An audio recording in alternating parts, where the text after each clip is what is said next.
जय हिंद बच्चों, चलिए एक्सरसाइज 3.5 को स्टार्ट करते हैं। एक नंबर कहता है क्वेश्चन, निम्नरेखिक समीकरण के युग्मों में से किसका एक अद्वितीय हल है, किसका कोई हल नहीं है या किसका अपरिमित रूप से अनेक हल है। अद्वितीय हल की स्थिति में उसे वज्र गुणनखंड विधि से ज्ञात कीजिए। यानी आपको क्वेश्चन दिया हुआ है, उसको पहले आपको चेक करना है कि उसका सॉल्यूशन यूनिक वाला है कि नहीं। यदि यूनिक सॉल्यूशन रहेगा तब आपको उसको क्रॉस मल्टीप्लिकेशन मेथड से सॉल्व करना है। तो एक नंबर का एक देखिए,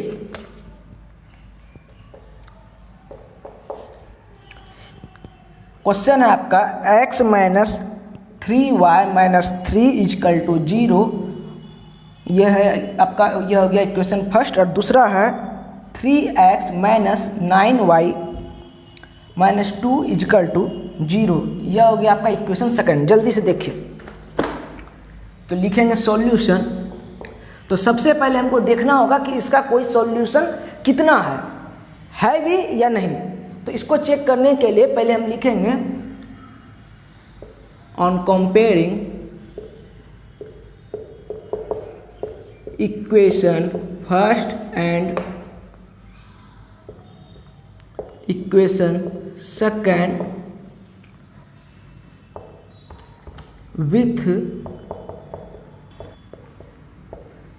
with the standard form of pair of linear equation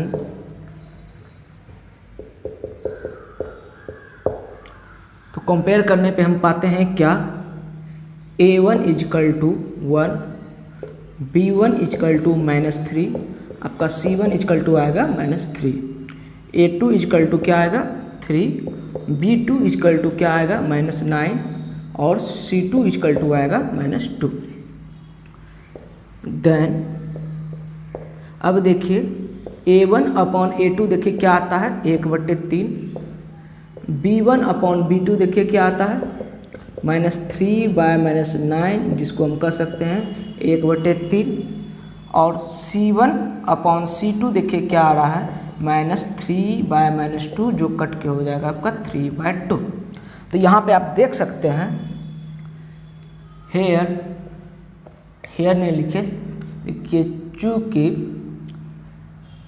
a1 upon a2 is equal to b1 upon b2 does not equal to c1 upon c2, so there is no any solution of given pair of equation. Hindi वाले रुकेंगे।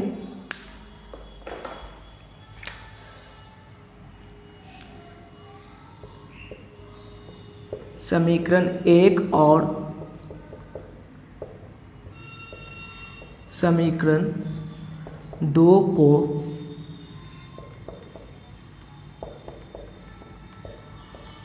रैखिक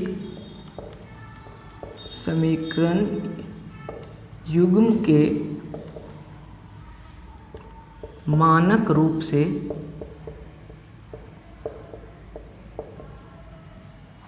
तुलना करने पर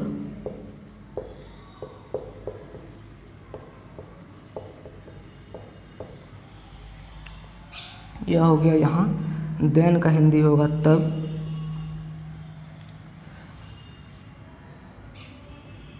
अतः दिए हुए रैखिक समीकरण युग्म का कोई हल नहीं होगा।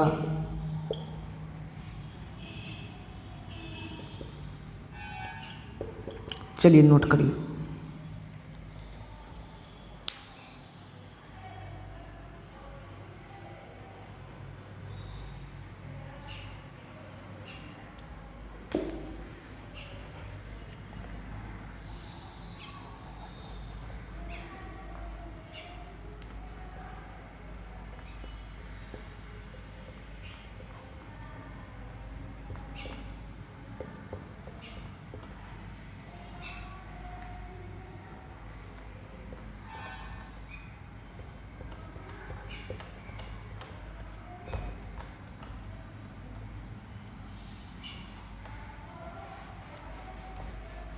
चलिए क्वेश्चन नंबर 2 लेते हैं।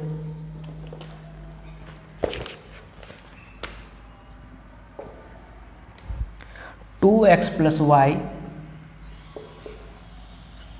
Is equal to 5, 3x plus 2y is equal to 8। Equation first है, इक्वेशन सेकंड है, समझिए अच्छे से। तो सब चीज़ आपको वही लिखना है। अब यहाँ पे देखिए a1 इजिकल टू है 2, a2 इजिकल टू है 3, यहाँ पे b1 1, b2 हो जाएगा 2, और आपका यहाँ पे c1 देखिए, हम जानते हैं जनरल फॉर्मूला में c1 क्या होता है, LHS साइड होता है। ऐसा होता है general formula, ax plus b1y plus c1 is equal to 0, और दूसरा क्या होता है a2x plus b2y plus c2 is equal to 0। यह स्टैंडर्ड कहिए या जनरल कहिए।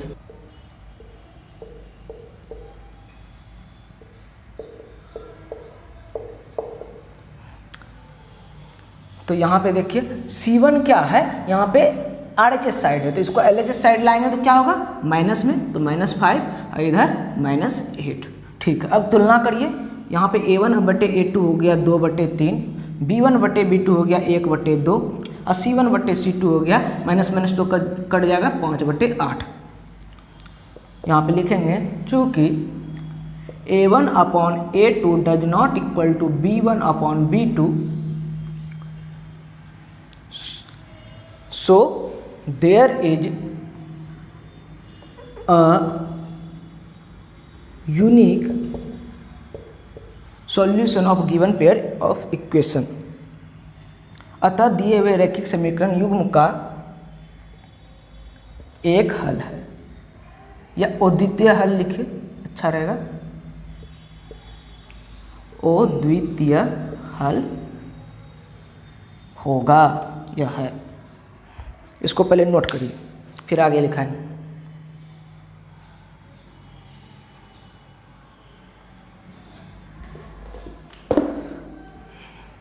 तो इसको मिटा रहे हैं, तब बोल रहा है वज्र गुणनखंड विधि से हल ज्ञात कीजिए। तो यहां पे लिखेंगे from cross multiplication formula. Cross multiplication formula बोलिए क्या होता है, x/BC minus BC is equal to y/CA is equal to 1/ क्या होगा AB। अब 1 2 2 1 1 2 2 1 1 2 2 1 माइनस लगा दीजिए बीच में। ठीक है, अब यह तो हो गया आपका फॉर्मूला। अब हमको सॉल्व करना है, और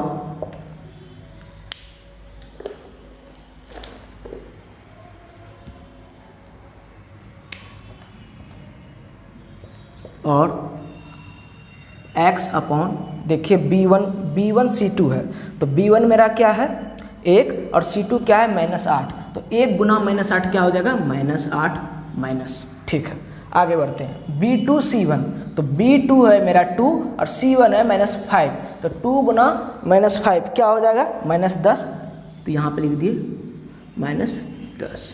ठीक है, इजकल टू y/C1 A2, तो C1 देखिए -5 है और A2 है 3, तो हो गया 5 दिया 15, माइनस में 15।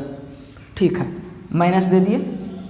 अब C2 A1 -16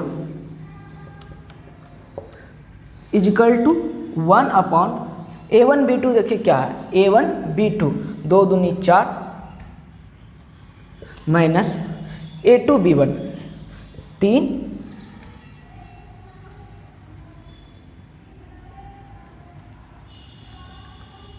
3।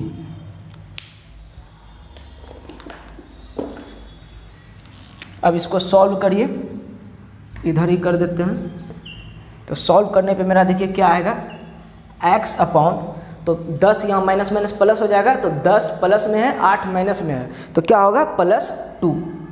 X upon 2 is equal to Y upon, फिर से देखिए ध्यान से, यहाँ माइनस माइनस प्लस हो जाएगा, 16 प्लस में है 15 माइनस में है तो 1 इजिकल टू 1/1। तो अब दोनों को एक एक करके कंपेयर करिए। यहाँ नीचे लिख रहे हैं, यहाँ पे लिखेंगे और x अपॉन 2 इजिकल टू 1/1, इसलिए x is equal to 2 answer first. And फिर क्या होगा, y अपॉन 1 इजिकल टू 1/1, इसलिए y इजिकल टू 1। यह हो गया आपका आंसर सेकंड।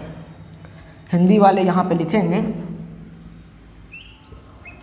वज्र गुणनखंड सूत्र से, बाकी तो सब चीज़ वही है, और के जगह पे खाली आप या लगा दीजिएगा। चलिए नोट करिए।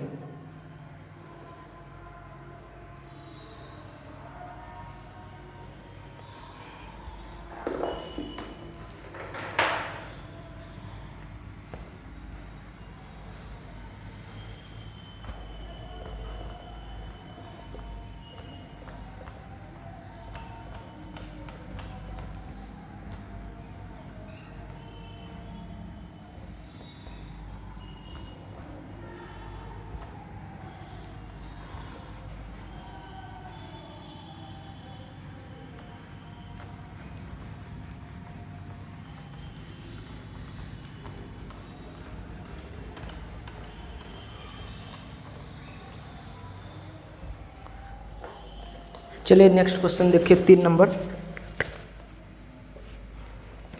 1 मिनट रुकिए।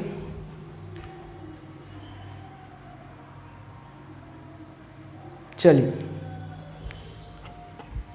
3 नंबर कहता है 3x minus 5y is equal to 20, यह है आपका इक्वेशन फर्स्ट। और 6x minus 10y is equal to 40, यह है आपका इक्वेशन सेकंड। तो चलिए इसको तेज़ी से चेक करते हैं। कंपेयर करने पे ये सब आप लिख लीजिएगा। a1 is equal to 3, a2 is equal to 6, minus 5 minus 10 minus 20 minus 40, ठीक है। a1/a2 हो गया आपका 3/6 हो जाएगा 1/2, हम डायरेक्ट कर रहे हैं। माइनस 5/-10 हो जाएगा आपका 1/2। अब माइनस 20/-40 क्या हो जाएगा आपका, ये भी हो जाएगा 1/2। तब अब आपको यहाँ पे लिखना है, ये वाला चीज़ अब अभी आप नहीं लिखिएगा।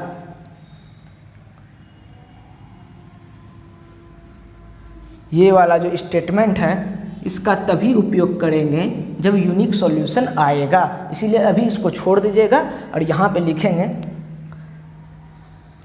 चूँकि a1/a2 is equal to b1/b2 is equal to c1/c2, तो लिखेंगे so there is infinite solution of given pair of equation। अतः ये स्टेटमेंट आपको इसके नीचे लिखना है,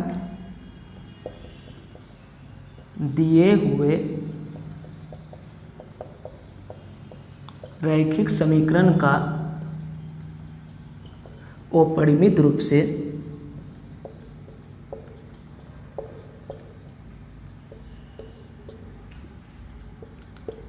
अनेक हल है। अपरिमित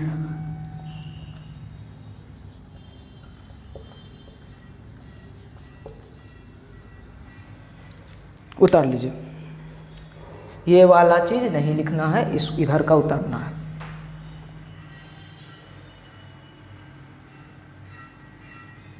चलिए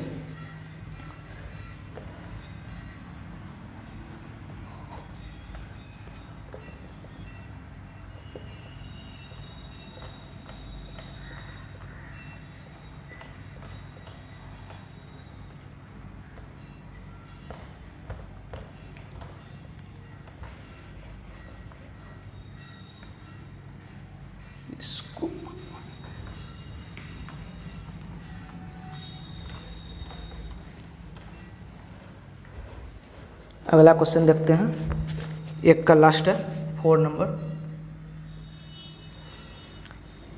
x minus 3y minus 7 is equal to 0 equation first, और 3x minus 3y minus 15 is equal to 0 equation second.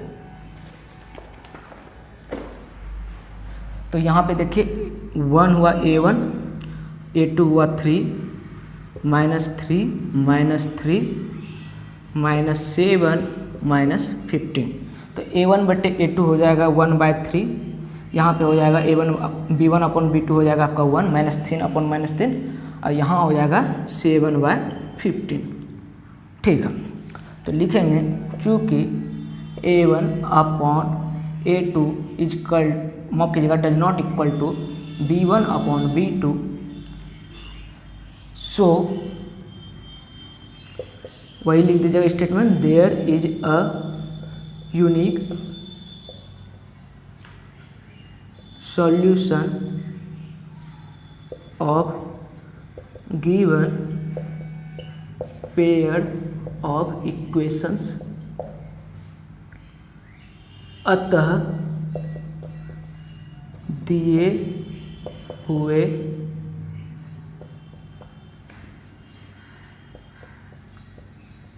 रैखिक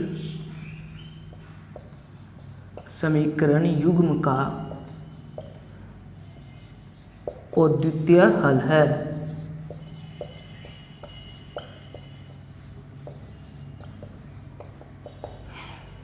अब आपको यहां से स्टार्ट करना है स्टेटमेंट। तो लिखेंगे इसके जगह पे x अपॉन b1c2, देखिए क्या है b1c2, तो 15 तिया आपका हो जाएगा 75, माफ कीजिएगा 45, तो हो गया आपका 45 प्लस में माइनस 15 है और यहाँ माइनस 3 है, 45 हो गया माइनस। अब फिर b2c1, तो b2c1 तो 7 तिया 21, तो माइनस गुना माइनस प्लस में आ जाएगा 21 is equal to y upon c1a2, 7 तिया 21 माइनस में आएगा माइनस c2a1 माइनस 15, तो माइनस 15 हो गया is equal to 1 upon a1b2 minus 3 minus a2b1 minus 9। इसको आगे सॉल्व करेंगे और क्या आएगा x अपॉन 45 में 21 गया आपका, कितना बचेगा 20 और 25 24 इजकल टू y अपॉन, यहाँ देखते हैं यहाँ माइनस माइनस प्लस हो जाएगा 15 है प्लस में, 21 है माइनस 21 है माइनस में, तो आपका हो बचेगा -6 इजकल टू, यहाँ पे देखिए 9 हो गया प्लस में, -3 माइनस में है, तो 9 माइनस 3 क्या हो गया 6, 1/6। अब आगे लिखेंगे और x अपॉन 24 इजकल टू 1/6, इसलिए x का वैल्यू आपका क्या आ जाएगा 6 4 के 24 and y upon -6 is equal to 1/6, इसलिए y बराबर क्या आ जाएगा -1। यह हो गया आंसर सेकंड, यह हो गया आंसर फर्स्ट। इसको नोट करिए।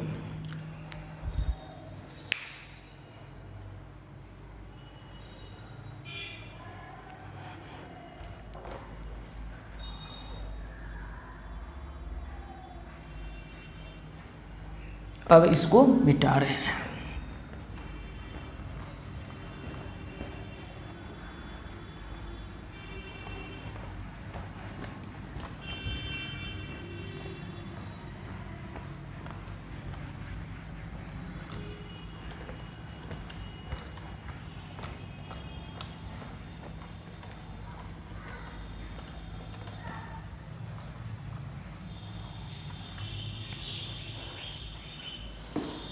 क्वेश्चन 2 नंबर देखिए क्या कहता है, 2 का 1 नंबर, a और b के किन मानों के लिए निम्न रैखिक समीकरणों के युग्म के अपरिमित रूप से अनेक हल होंगे।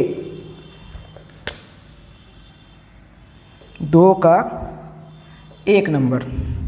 तो क्वेश्चन है आपका 2x + 3y = 7, equation first.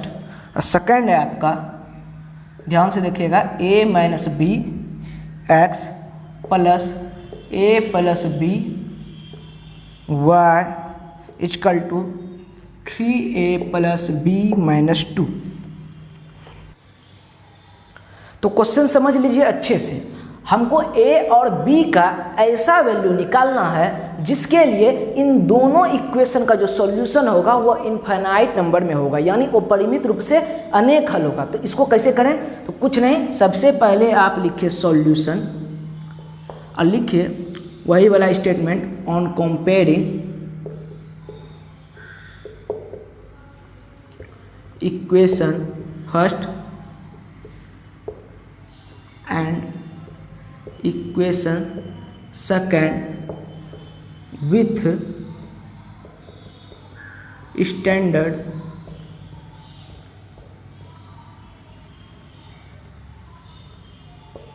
Pair of linear equation. ठीक है, तो कंपेयरिंग करने पे हमको क्या आता है, देखिए a1 = आया 2, b1 = आया 3 और c1 = आ गया मेरा -7। a2 = मेरा क्या आएगा, a - b, b2 = देखिए क्या आएगा, a + b, और देखिए c2 = क्या आएगा, माइनस में ये पूरा चीज़ आ जाएगा अंदर ब्रैकेट में 3a + b - 2। इस चीज़ को समझिएगा, ये पूरा टर्म RHS में है। हम जानते हैं इस स्टैंडर्ड फॉर्मूला में क्या होता है, ये C2 LHS साइड होता है, तो इसको LHS साइड लाएंगे तो पूरे में माइनस लग जाएगा, माइनस लगा दिए। ठीक है, अब हमको पहले देखना है, पहले लिखिए for infinite number of solution we have. अब हम जानते हैं इनफाइनाइट नंबर ऑफ सॉल्यूशन कब आता है, जब किसी दो इक्वेशन का a1/a2 = b1/b2 = c1/c2 हो जाए। तो हम एक काम करते हैं, ऐसा कंडीशन मांगता है क्या चीज़ में, अगर इनफाइनाइट नंबर ऑफ सॉल्यूशन होगा तो उसमें कंडीशन होगा a1/a2 = b1/b2 = c1/c2। तो ये कंडीशन हम अप्लाई कर देते हैं। क्या होना चाहिए, a1/a2 = b1/b2 = c1/c2। यहाँ पे लिखेंगे और 2/a - b = 3/a + b = minus minus cut जाएगा 7/3a + b - 2। तो ये कंडीशन हो गया इनफाइनाइट नंबर ऑफ सॉल्यूशन के लिए, यानी अगर a और b का वैसा वैल्यू निकल गया इनफाइनाइट, जिसके लिए इसका इनफाइनाइट नंबर ऑफ सॉल्यूशन होगा, तब पक्का इसका 2/a - b = 3/a + b होगा = 7/3a + b - 2 होगा। तो अब चलिए निकालते हैं एक एक करके वैल्यू। तो एक एक करके तुलना करते हैं, और 2/a - b = हम लिख सकते हैं 3/a + b, या 2a + 2b = 3a - 3b।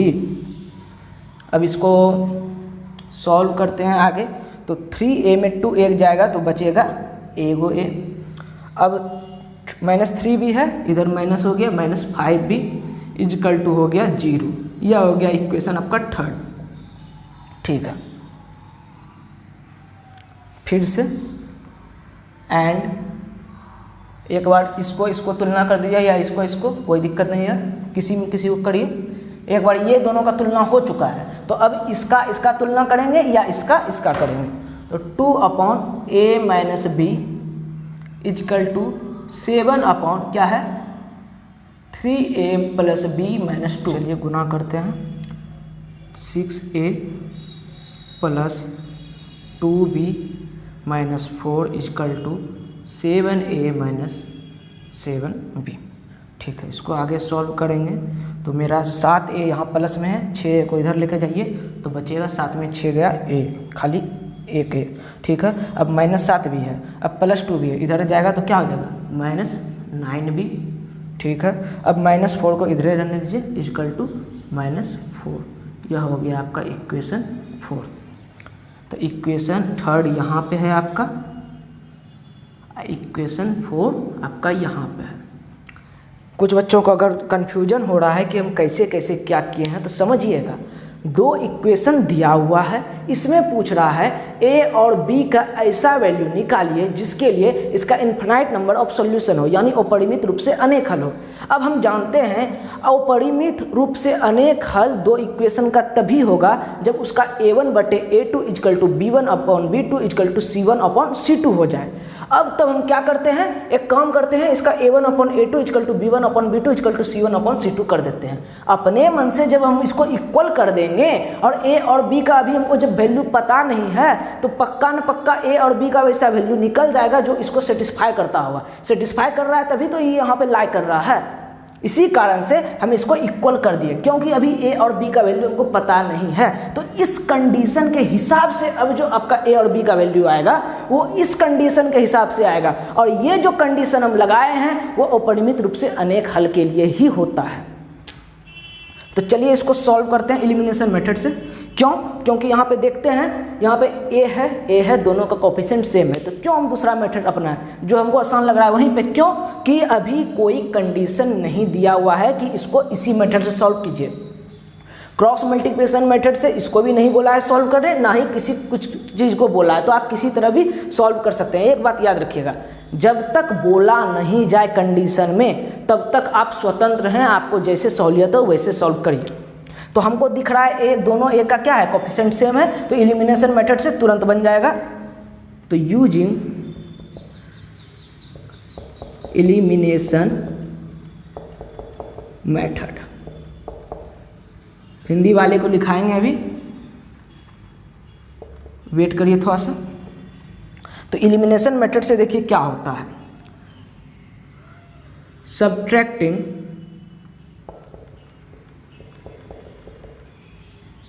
Equation, किसमें किसको घटाइएगा आप, जो आपका जो इच्छा है। चलिए हम 3 में 4 को घटाते हैं। Equation 3 from equation 2। अब सेकंड में घटाने पे देखिए क्या होता है, पहले हम इक्वेशन 3 लिखेंगे, तो a - 9b इक्वल टू -4। अब इक्वेशन 3 लिखेंगे, तो इक्वेशन 3 क्या है आपका, a - 5b equal to 0। Minus लगाएंगे तो चिन्ह बदलेगा, माइनस का प्लस हो जाएगा। अब घटाइए a तो साफ हो गया। अब -9 भी है, यहाँ +5 भी है, तो 9 में 5 गया, -4 भी बचेगा। अब -4 में 0 हो जाएगा तो -4 ही, इसलिए b का वैल्यू आ गया आपका 1। 4 यहाँ गुना में इधर हो जाएगा भाग, -4/-4 हो जाएगा 1।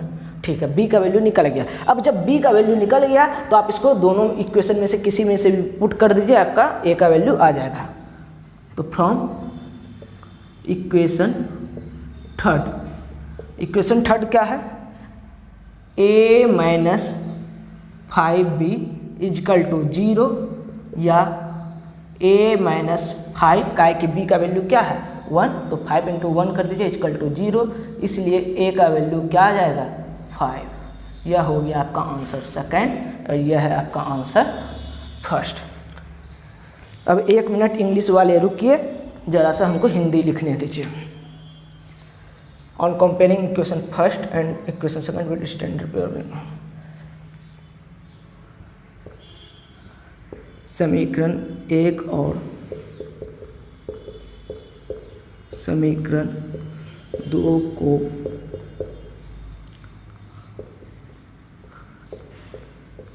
रैखिक समीकरण युग्म के मानक रूप से तुलना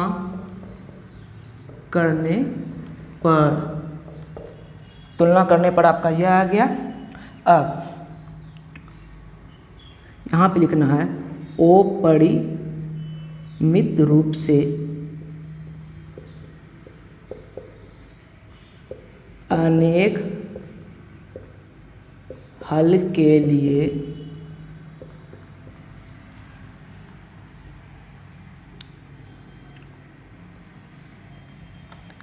अपरिमित रूप से v है। देखिए यहाँ पे हम जानते हैं कि, अब आप क्या जानते हैं, a1/a2 equal to b1/b2 equal to c1/c2। अब यहाँ पे लगाइएगा या और ये सब तो सही है, एलिमिनेशन मेथड। तो यहाँ पे आपको लिखना है विलोपन विधि का प्रयोग करते हुए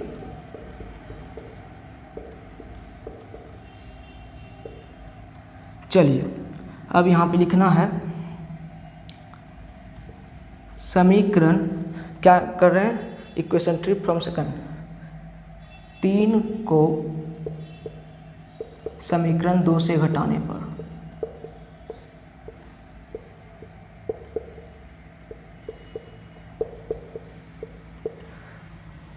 यहाँ पे लिखेंगे समीकरण 3 से। चलिए नोट करिए, बाकी सब चीज़ सही है।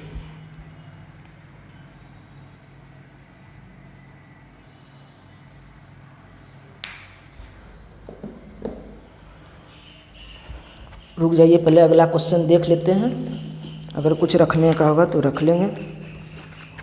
2 नंबर कहता है के किस मान के लिए निम्न रैखिक समीकरण युग्म का कोई हल नहीं होगा।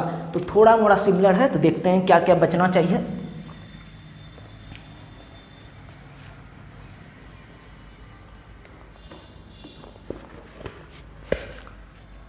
दो नंबर उसी टाइप का क्वेश्चन है, थोड़ा सा कंडीशन खाली चेंज है।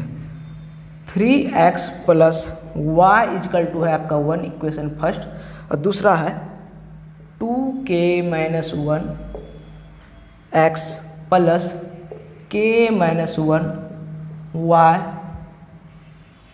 Is equal to 2k plus 1। यह हो गया आपका इक्वेशन सेकेंड।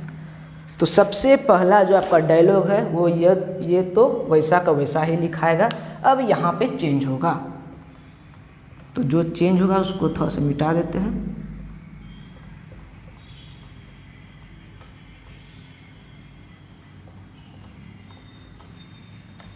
ठीक है, अब a1 बराबर यहाँ पे देखिए क्या है 3, a2 बराबर क्या है 2k माइनस 1, इसको ब्रैकेट में दे दीजिए।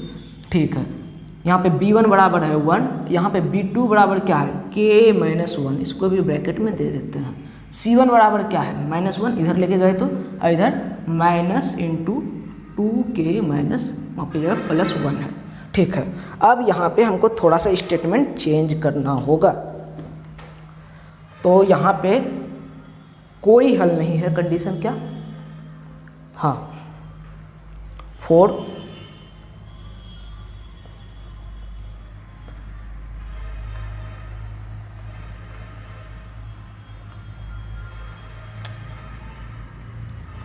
नो एनी सॉल्यूशन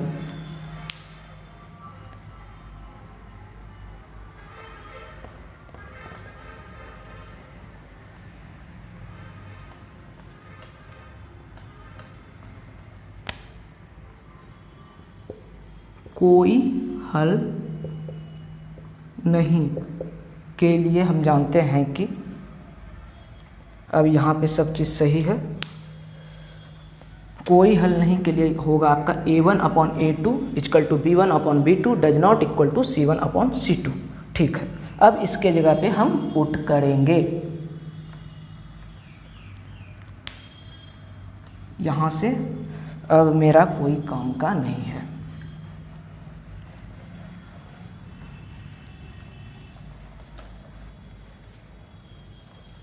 ठीक है, तो चलिए जल्दी से पुट करते हैं। a1/a2 क्या है 3/2k + 1 इजकल टू b1/b2 देखिए क्या है 1/k - 1 does not equal to, देखिए C1/C2 क्या है, माइनस माइनस तो कट जाएगा, 1/2k+1। तो हमको इससे तो मतलब नहीं है, डज नॉट इक्वल टू, हम ये दोनों का अगर सेम कर देंगे तो वो तो आपका ऑटोमेटिक हो जाएगा, क्योंकि इसको इसी को सेम करने से आपका k का वैल्यू आ जाएगा। देखिए कैसे, और 3/2k+1 equal to 1/k-1 solve करिए तो आएगा आपका 3k-1, क्रॉस मल्टीप्लिकेशन कर रहे हैं, इक्वल टू 2k+1। और आगे सॉल्व करिए तो 3k में 2k जाएगा तो k बचेगा, -1 में उधर जाएगा तो 2 हो गया। k का वैल्यू आपका आ गया आंसर। अब k का वैल्यू इसी के लिए इसको भी कंडीशन को यह सेटिस्फाई करेगा। यह भी क्वेश्चन आपका उसी टाइप का था, आपको एक कंडीशन बता दिया कि किस वैल्यू के लिए आपका कोई हल नहीं होगा, तो हम क्या किए, चला कि उस कंडीशन को पे ही बैठा दिए टोटल समीकरण को। अब उस कंडीशन पे बैठाए, अब k मेरा भी यहाँ पे वेरिएबल है तो k का वैल्यू उस कंडीशन के हिसाब से आ गया। अब चूंकि k का मेरा वैल्यू उस कंडीशन, ये वाले कंडीशन के हिसाब से आया है, इसीलिए हम कह सकते हैं k मेरा इस कंडीशन को भी सेटिस्फाई करेगा। तो ये वाला चीज़ का कोई काम नहीं था। चलिए इसको नोट कर लीजिए।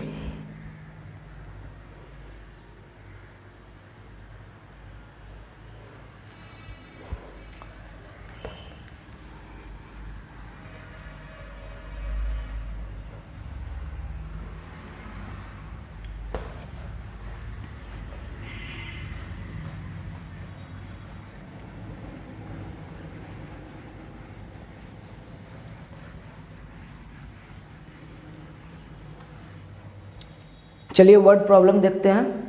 माफ़ कीजिएगा, अभी 3 नंबर क्वेश्चन बचा हुआ है। तो 3 नंबर क्वेश्चन देखिए क्या है, निम्न रैखिक समीकरणों के युग्म को प्रतिस्थापन एवं वज्र गुणनखंड विधि से हल कीजिए, किस विधि को आपको अधिक उपयुक्त है। चलिए 8x + 5y = 9 और 3x क्या है +2y = 4 लिखिएगा यहाँ पे सॉल्यूशन, और लिखना है यहाँ पे सब्स्टिट्यूशन मेथड। आपको इच्छा है क्रॉस मल्टीप्लिकेशन से सॉल्व करने का तो पहले उसी से करिए। तो सब्स्टिट्यूशन मेथड से देखिए, यह है इक्वेशन फर्स्ट, यह है इक्वेशन सेकंड। चूँकि 3x + 2y = 4, किसी भी हम क्या बोले हैं सब्स्टिट्यूशन मेथड में कैसे सॉल्व किया जाता है, कोई भी 2 इक्वेशन में से एक इक्वेशन चूज कर लीजिए। हम कर लिए, सेकंड नंबर का इक्वेशन चूज कर लिए। अब उस इक्वेशन से x या y का वैल्यू आप एक्सप्रेशन के रूप में निकाल लीजिए। तो चलिए हम x का वैल्यू निकालते हैं। तो x बराबर मेरा क्या आएगा 4 - 2y, 2y इधर गया, अब 3 यहाँ गुणे में है, इधर आ जाएगा भाग, यह तो निकल गया मेरा x का वैल्यू। अब इसको पुट करेंगे इक्वेशन फर्स्ट में, putting the value of x in equation first. याद रखिएगा, जिस इक्वेशन से x या y का वैल्यू निकाला जाता है उसी इक्वेशन में दोबारा पुट नहीं किया जाता है। हम इक्वेशन 2 से x का वैल्यू निकाले हैं, इसलिए इसको इक्वेशन फर्स्ट में पुट किए हैं। अब पुट करने पे देखिए मेरा क्या आता है, 8 × x का वैल्यू क्या है 4 - 2y/3 + 5y = 9। अब इसको जल्दी से हम सॉल्व करते हैं। 8 चौक 32 होगा, 8 दूनी 16y होगा, 3 में है +15y होगा = 9। ठीक है, इसको और आगे सॉल्व करिए तो आपका यहाँ पे होगा 32 - 16y। अब 3 को यहाँ गुना करिए, आपको सिंपल लघुत्तम करना है, तो 45y/3 = 9।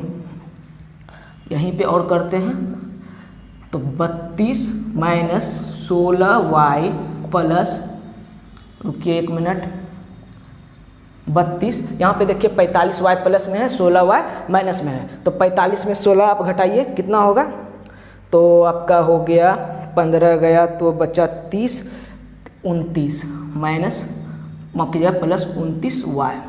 ठीक है, = क्या हो जाएगा 3 गुने में, यहाँ भाग हो जाएगा 27। तो अब आप इसको और सॉल्व करिए, दिख रहा है? दिख रहा है। अब यहाँ पे 32 यहाँ प्लस में इधर भेजिएगा तो माइनस हो जाएगा, तो हम लिख सकते हैं 29y इजकल टू 27 माइनस 32।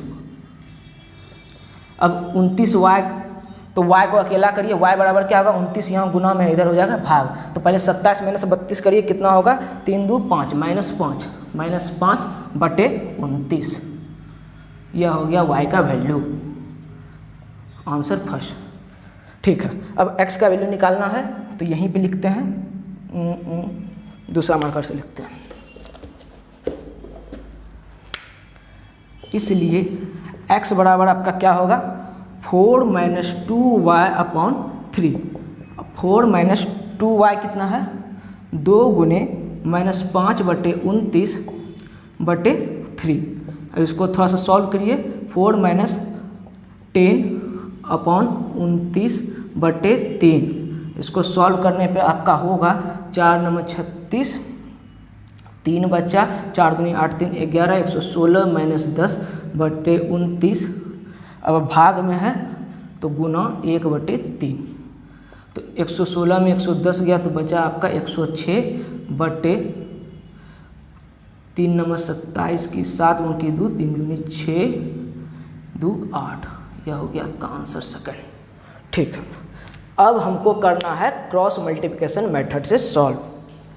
तो यहाँ पे हम लिखेंगे क्रॉस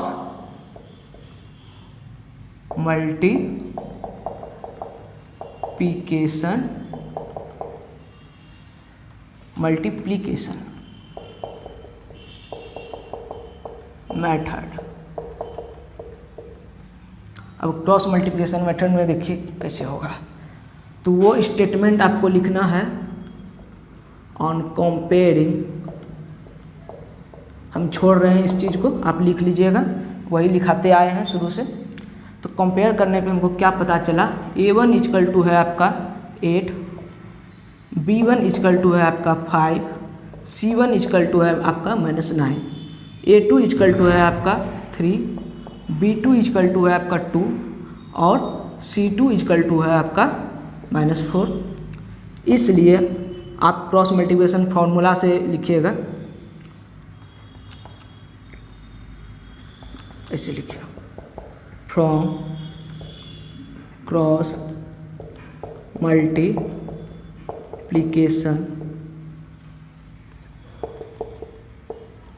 फॉर्मूला।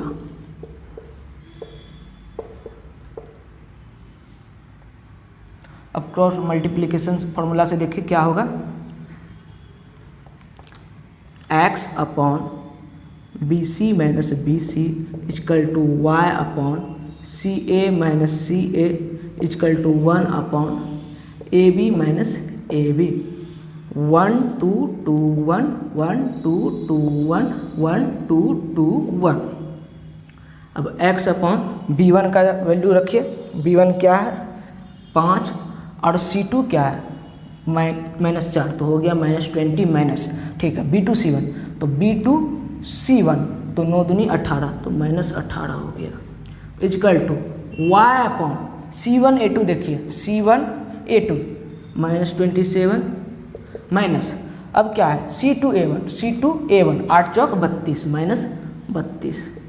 ठीक है, इजकल टू 1 अपॉन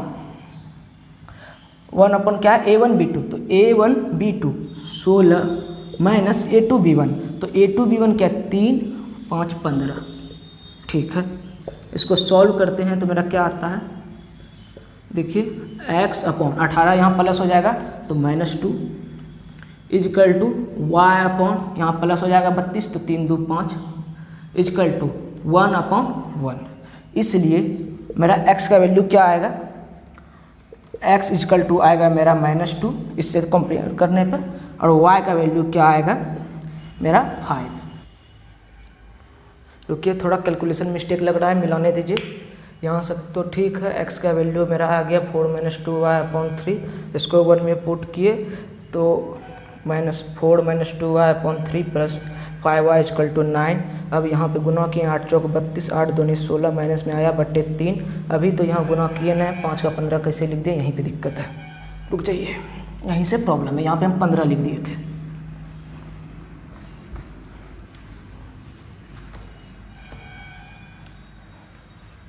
दो मिनट दीजिए हमको।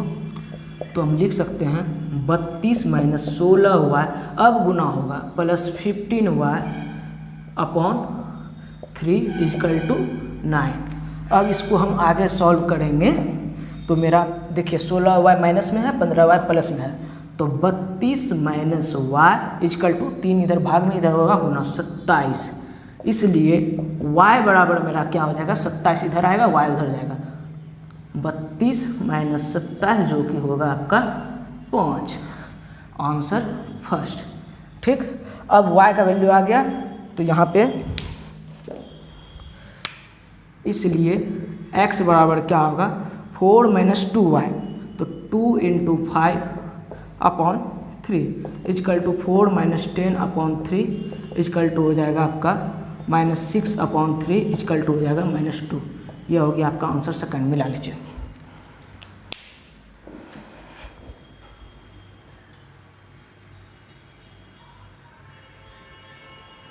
चलिए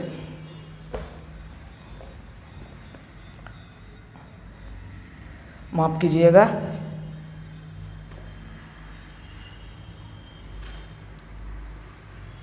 हिंदी वालों के लिए क्या करें, यहाँ पे लिखिएगा, हिंदी वाले के लिए बोल रहे हैं, प्रतिस्थापन विधि। 1 मिनट जरा सा रुक जाइए। यहाँ पे x के मान को 2 से निकाले हैं तो समीकरण 1 में रखने पर, ज़्यादा स्टेटमेंट नहीं है, यहाँ तक तो ठीक है, यहाँ ठीक है। अब यहाँ पे लिखिएगा वज्र गुणनखंड विधि। ठीक है, अब यहाँ पे आपको लिखना है समीकरण 1 तथा समीकरण 2 को मानक रूप के, 2 चर वाले रैखिक समीकरण युग्म के मानक रूप से तुलना करने पर। वो सब आप लिख लीजिएगा, पहले वाले सवाल में लिखा चुके हैं। फिर उसके बाद सब चीज़ यहाँ ठीक है। अब यहाँ पे लिखेंगे वज्र गुणनखंड विधि के सूत्र से।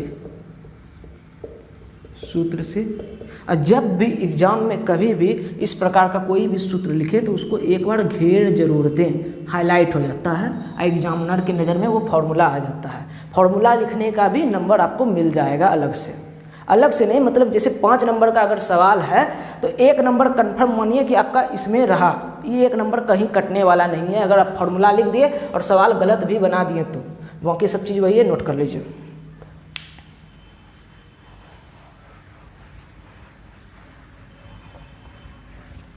अब आएंगे हम वर्ड प्रॉब्लम पे।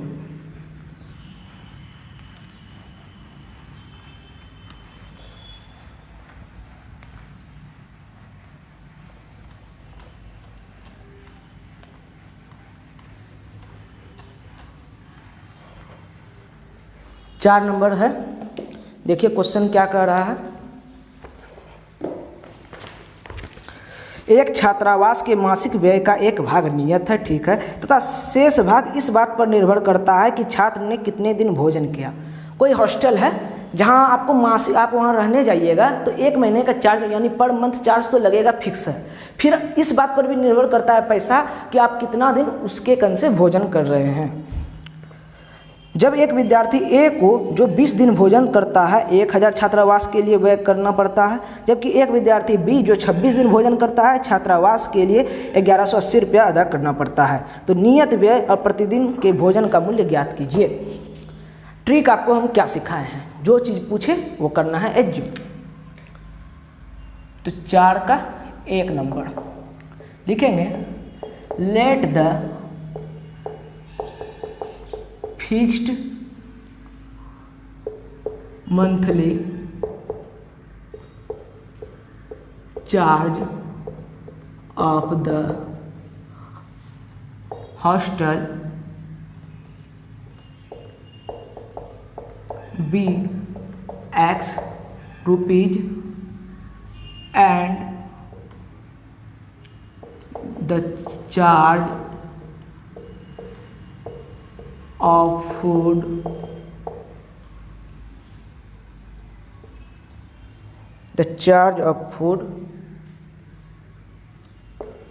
of each day be y rupees. मान लिए कि x रुपया लगता है आपका मासिक व्यय और y रुपया लगता है आपका प्रत्येक दिन का भोजन करने का चार्ज। तो अब अकॉर्डिंग टू क्वेश्चन ये जो बच्चे का उदाहरण दे रहा है उस पर आते हैं। अकॉर्डिंग टू क्वेश्चन तो एक बच्चा क्या बोल रहा है, 20 दिन भोजन करता है, 1000 छात्रावास के लिए देता है।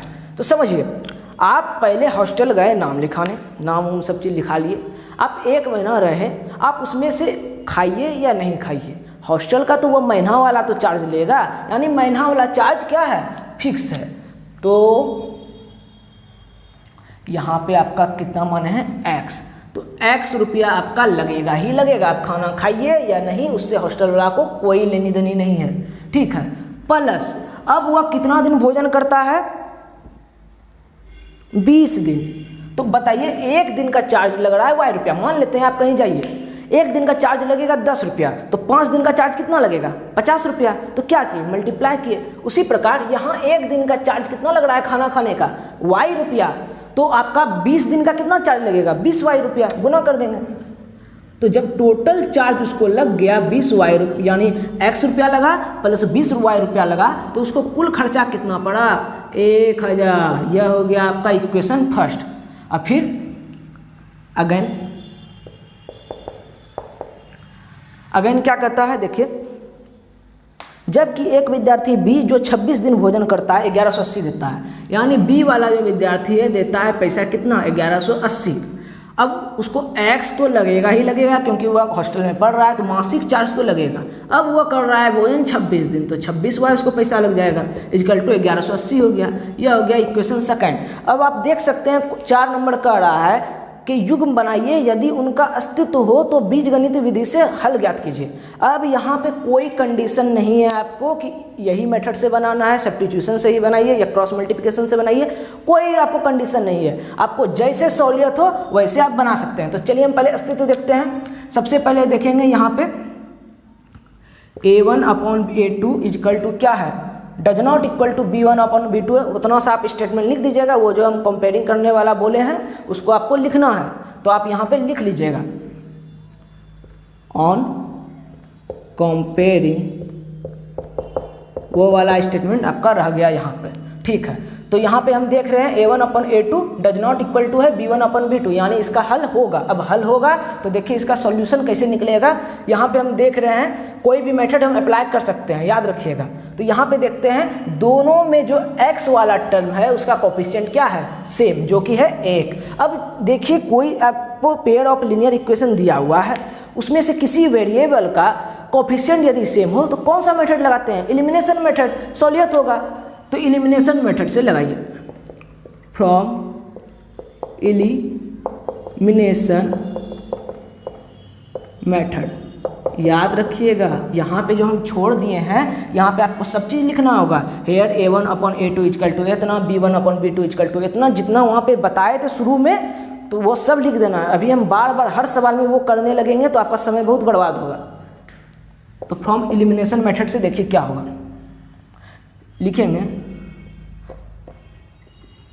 2 - 1। अब समीकरण 2 में हम समीकरण 1 को घटा रहे हैं, आप इसको सब में लिखिएगा। तो हम क्या लिखेंगे, x + 26y equal to 1180 minus x + 20y equal to 1000। घटाइएगा तो माइनस चिन्ह लग जाएगा, x शहीद हो गया, 26 में 20 गया, आपका 6y आया, 1180 में 1000 गया तो बचा आपका 180, इसीलिए y का वैल्यू मेरा क्या आ गया, 30 रुपया। 30 सिर्फ आएगा, अभी रुपया नहीं। ठीक है, अब y का वैल्यू आ गया तो आप x का वैल्यू निकाल सकते हैं। लिखेंगे putting the value of y in equation first, ये सेकंड किसी में भी आप पुट कर सकते हैं। तो फर्स्ट में पुट किए तो मेरा देखिए क्या आ गया, x + 20 × 30, क्योंकि y का वैल्यू यहाँ पे 30 निकल चुका है, इजकल टू 1000 x प्लस क्या होगा 600 इजकल टू 1000, इसलिए x का वैल्यू क्या आ जाएगा 400 आएगा सिर्फ। अब यहाँ पे आपको लिखना है स्टेटमेंट सो द, अब यहाँ पे fixed monthly charge of the hostel.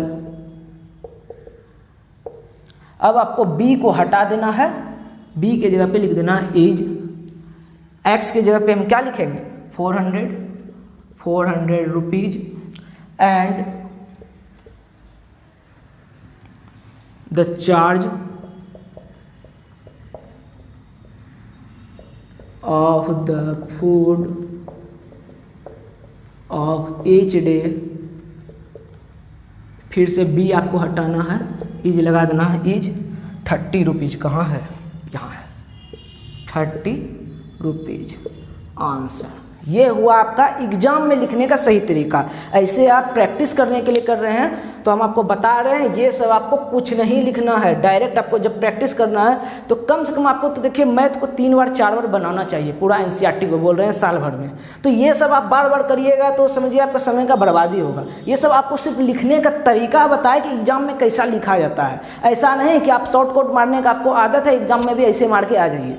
Exam में आपको कुछ स्टेप बाय स्टेप अपनाना होगा प्रोसेस, जिससे आपको देखने में अच्छा लगे क्वेश्चन और आंसर। चलिए इसको उतारिए, हम हिंदी वाले के लिए तब तक लिखते हैं। माना कि छात्रावास का मासिक शुल्क x रुपया तथा एक दिन के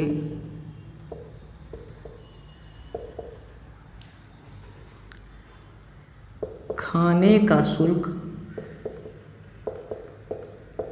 क्या है y रुपया। ठीक है, यहाँ पे आप लिखिएगा प्रश्न से, यहाँ पे लिखिएगा आप पुनः। ठीक है, अब यहाँ पे आपको लिखना है वही समीकरण 1 और समीकरण 2 को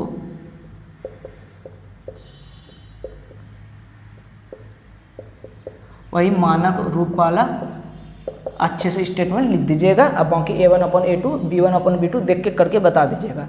अब यहाँ पे लिखना है विलोपन या विलुप्तीकरण, विलोपन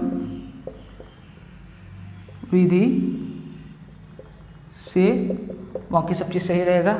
यहाँ पे लिखेंगे y के मान को किस में रखना है, समीकरण 1 में रखने पर।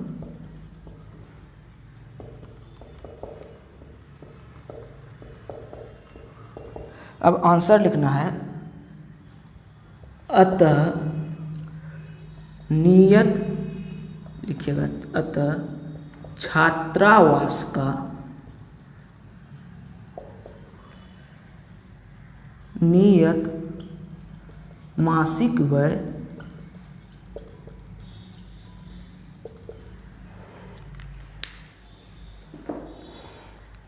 छात्रावास का नियत मासिक व्यय कितना है, नियत 400 रुपया तथा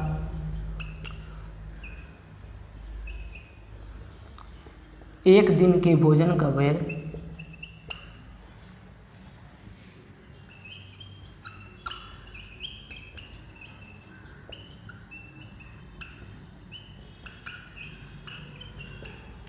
30 रुपया है। पहले देख लीजिए दिख रहा है कि नहीं, इसको थोड़ा सा दोहरा देते हैं।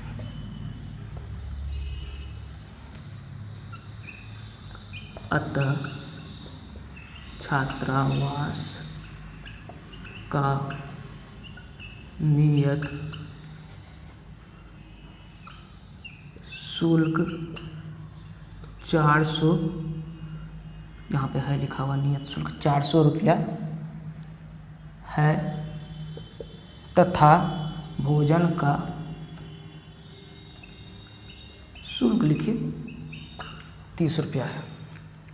चलिए इसको नोट करिए।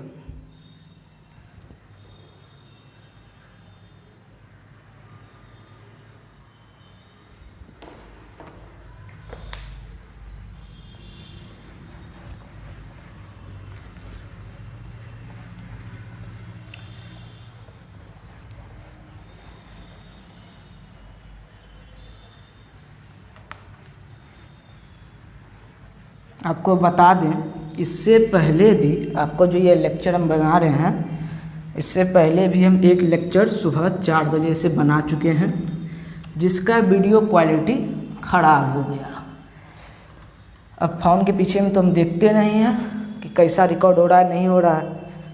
वहाँ पे फोकस, ऑटो फोकस ऐसे ऐसे हो रहा था, जाते थे फोकस हट जाता था, आते थे फोकस हो जाता था, तो क्वालिटी गड़बड़ था। और हम जानते हैं सभी बच्चे 1080 पिक्सल पे देखते नहीं हैं वीडियो, कितना 360p पे भी देखते हैं। इसी कारण से हमको वीडियो क्वालिटी को सुधार करना ज़रूरी था, और अब तो उसको एडिटिंग के माध्यम से किया जा सकता नहीं है, इसीलिए मेरा सारा वीडियो हो गया बर्बाद। इसी कारण से हम फिर से कर रहे हैं, और बार बार आप देख रहे होंगे हम पीछे जा रहे हैं, क्योंकि हमको वीडियो देखना पड़ता है कि फोकस सही से है या नहीं। चलिए 2 नंबर क्वेश्चन देखिए क्या है। एक भिन्न 1/3 हो जाती है यदि उसके अंश में 1 घटाया जाता है, कोई फ्रैक्शन है, ठीक। उसका अगर अंश कहते हैं न्यूमरेटर को, न्यूमरेटर में यदि 1 को हम सब्ट्रैक्ट कर देते हैं तो अभिन्न फ्रैक्शन क्या हो जाता है, 1/4। फिर आगे कहता है जब हर में 8 जोड़ देते हैं, यानी डिनोमिनेटर में अगर हम 8 जोड़ दें तो भिन्न हो जाता है आपका 1/4। माफ़ कीजिएगा, हम क्वेश्चन फिर से रिपीट कर रहे हैं, सुनिएगा। कोई फ्रैक्शन में के न्यूमरेटर में 1 को हम सब्ट्रैक्ट कर देंगे तो वह फ्रैक्शन हो जाएगा 1/3, और वही फ्रैक्शन है और उसके हम डिनोमिनेटर में 8 को जोड़ देंगे तो क्या हो जाएगा, वह फ्रैक्शन 1/4। तब हमको वह फ्रैक्शन ज्ञात करना है। तो हम ट्रिक आपको सिखा चुके हैं कि जो पूछे वही एज्यूम करना है। तो लिखेंगे let the fraction B x/y। अब लिखना है आपको अकॉर्डिंग टू क्वेश्चन, और आराम से लिखिए। क्या कर रहा है, अंश में 1 घटाने पर 1 घटा दिए, वह क्या हो जाता है 1/3। इसको सॉल्व करिए थोड़ा, तो 3x - 3 = y हो जाएगा, या हो जाएगा 3x - y = 3। अब हुआ आपका समीकरण 1। आगे कहता है 1/4 हो जाता है जब हर में 8 जोड़ते हैं, तो x/y + 8 रहा तो मेरा 1/4 हो जाता है। इसको सॉल्व करते हैं, 4x = y + 8, या हम लिख सकते हैं 4x - y = 8। यह हो गया आपका इक्वेशन सेकंड। अब हमको इसको सॉल्व करना है, तो देखिए सॉल्व कैसे होगा। फिर से यहाँ पे देखिए कौन सा मेथड लगाएंगे जो यहाँ पे उपयुक्त हो, यानी सही तरीके से लग जाए, आपका समय का बचत हो। तो यहाँ पे देखिए y का कोफिशिएंट सेम है, जब कोफिशिएंट है सेम तो हमको लगाना है एलिमिनेशन मेथड। तो from elimination method, elimination method से देखिए हम क्या कर रहे हैं, 2 - 1 आप लिख दीजिएगा, subtracting equation first from second, समीकरण 1 को समीकरण 2 में घटाने पर, ठीक है। तो लिखते हैं 4x - y = 8, और आपका है 3x - y = 3।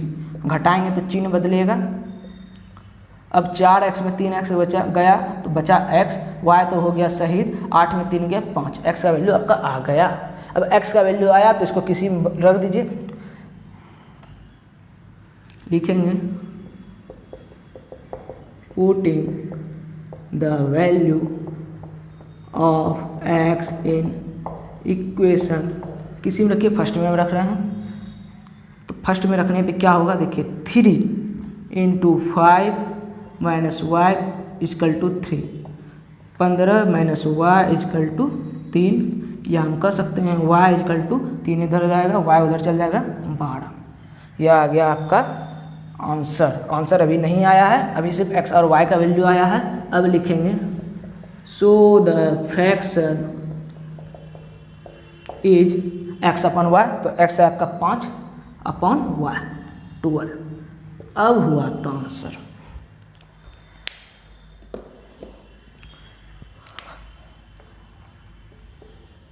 माना कि भिन्न x अपॉन y है।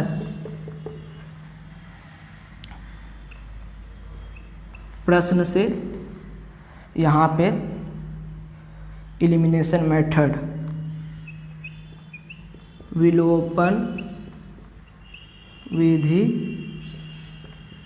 से, तो ये तो घटा दिए। अब यहाँ पे लिखना है x के मान को समीकरण 1 में रखने पर, ठीक, अतः भिन्न 5/12 होगा। यह है जो लिखना है, लिख दीजिए आंसर।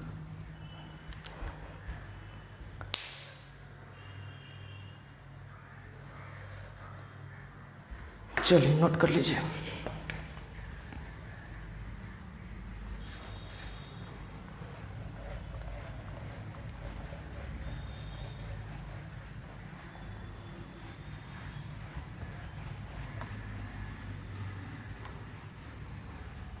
नेक्स्ट क्वेश्चन देखिए, 3 नंबर, बहुत ही इंटरेस्टिंग क्वेश्चन है, बताएंगे क्यों। यश ने एक टेस्ट में 40 अंक अर्जित किए। कोई यश नाम का बच्चा है, वो कोई टेस्ट दे रहा था जिसमें उसको 40 मार्क्स प्राप्त हुआ है, ठीक है।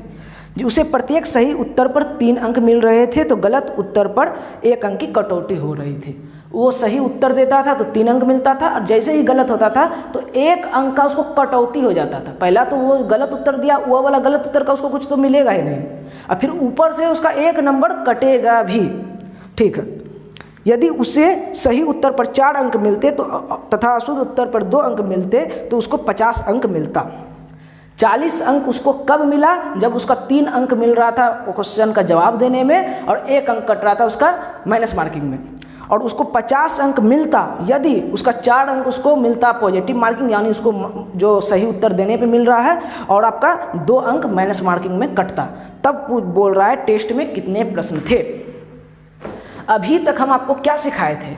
जो पूछे वही करना है, एज्यूम। लेकिन यहाँ पे थोड़ा सा हो गया है कन्फ्यूजन। यहाँ पूछ रहा है टेस्ट में कितने प्रश्न थे। आप प्रश्न तो मान लीजिएगा, मान लेते हैं x प्रश्न था, तो उसको इक्वेशन कैसे बनाइएगा, उसको निकालिएगा कैसे? 2 चर वाला हमको रैखिक समीकरण बनाना है। अब टेस्ट का प्रश्न का संख्या आप x मान लीजिएगा, और x को फिर बैठाइएगा कहाँ पे? कुछ एल्गोरिथम ही नहीं बन रहा है। तो देखिए इसको सॉल्व कैसे करेंगे। तो यहाँ पे आपका यश ने एक टेस्ट में, यहाँ पे पहले मानेंगे let the number of right answer be x and number of wrong answer be y। अब हम क्वेश्चन को एज्यूम नहीं कर रहे हैं, हम आंसर को एज्यूम कर लिए। क्यों? क्योंकि मेरा जो वो कंडीशन दे रहा है वो आंसर के हिसाब से दे रहा है। अच्छे से क्वेश्चन को समझिए। 4 अंक मिलना, फिर उसके बाद उसको 50 अंक प्राप्त होना, तो वो क्वेश्चन का जवाब देने पे उसको मिल रहा है, यानी आंसर के अनुसार मिल रहा है। इसी कारण से हम आंसर को ही मान लिए हैं। तो सर वो जो प्रश्न पूछ रहा था कि तो कितने प्रश्न थे कुल मिला के, तो वो कैसे निकालेंगे, तो निकाल सकते हैं। तब यहाँ पे लिखेंगे then total number of question is क्या होगा, x प्लस वाई। अच्छे से समझिए, आप गए कहीं टेस्ट देने, आपको आप हम पूछे आपसे, आप जब घर आए तो कैसा रहा एग्जाम, तो आप कहेंगे सर सब चीज़ सही था, 5 क्वेश्चन का जवाब दे पाए, 2 क्वेश्चन का जवाब नहीं दे पाए।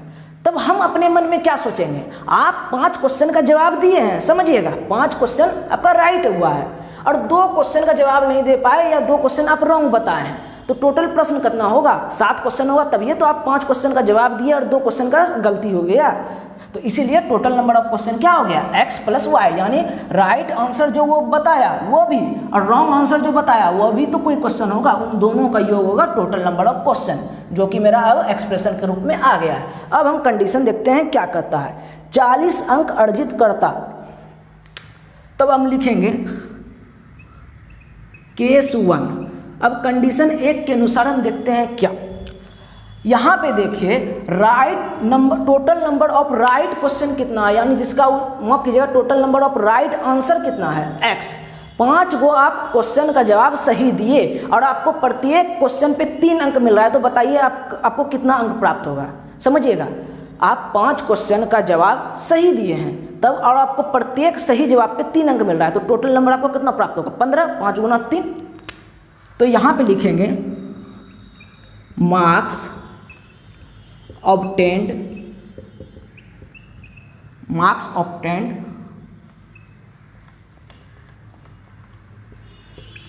for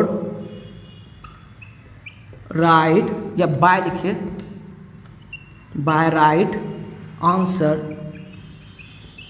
यानी सही आंसर के माध्यम से मार्क्स टोटल कितना ऑब्टेंड हुआ। तो हम जानते हैं total number of right answer कितना हुआ है उस बच्चे का, x। तो x अगर total number of right answer हुआ है, कंडीशन फर्स्ट के अनुसार हम देखिए क्या, केस 1 में क्या बोल रहा है कि उसको एक सही उत्तर पर 3 ही मार्क्स मिल रहा है। तो चूंकि एक सही उत्तर पे उसको 3 मार्क्स मिल रहा है, तो 2 सही उत्तर पे उसको कितना मिलेगा, 6 मार्क्स। तो उसी प्रकार x सही उत्तर पे उसको कितना मिलेगा, 3x इजकल टू 3x। अब यहाँ पे फिर से लिखेंगे मार्क्स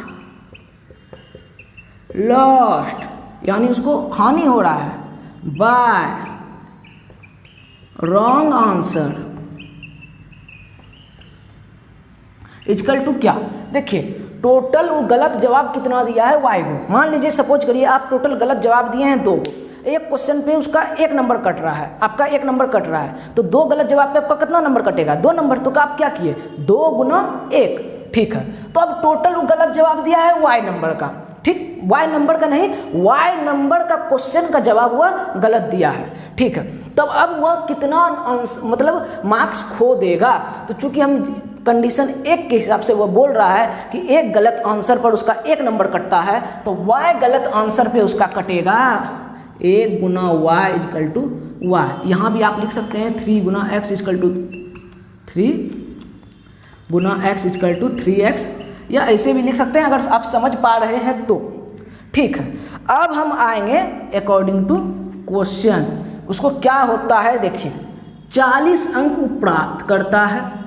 अब 40 अंक आप प्राप्त किए तो कुछ सही जवाब दिए होंगे तभी तो प्राप्त किए होंगे, तो सही जवाब हाँ वो दिया है, कितना 3x वो सही जवाब दिया है। 3x सही जवाब नहीं दिया है, वो x नंबर तक क्वेश्चन सही जवाब दिया है, जिसमें से उसको अंक कितना प्राप्त हुआ है, सही जवाब के वजह से 3x अंक प्राप्त हुआ है, यानी ये अंक हो गया 3x। लेकिन उसका नंबर कटा भी है, कैसे, वो y को क्वेश्चन गलती बता दिया। आप 5 तो क्वेश्चन गलती बताइएगा तो 5 नंबर कट जाएगा 1 नंबर के माइनस मार्किंग के हिसाब से। तो y को क्वेश्चन वो क्या कर दिया, गलती बता दिया, तो उसका माइनस हो जाएगा, क्योंकि गलती बताया तो उसको जो मार्क्स मिला उसमें से घटेगा, तो माइनस कर दिए। अब कितना गलती हुआ, तो y, यह हो गया इक्वेशन फर्स्ट। इसी तरह आपको दोहराना है केस 2, और यही सेम स्टेटमेंट लिखना है, marks obtained by right answer,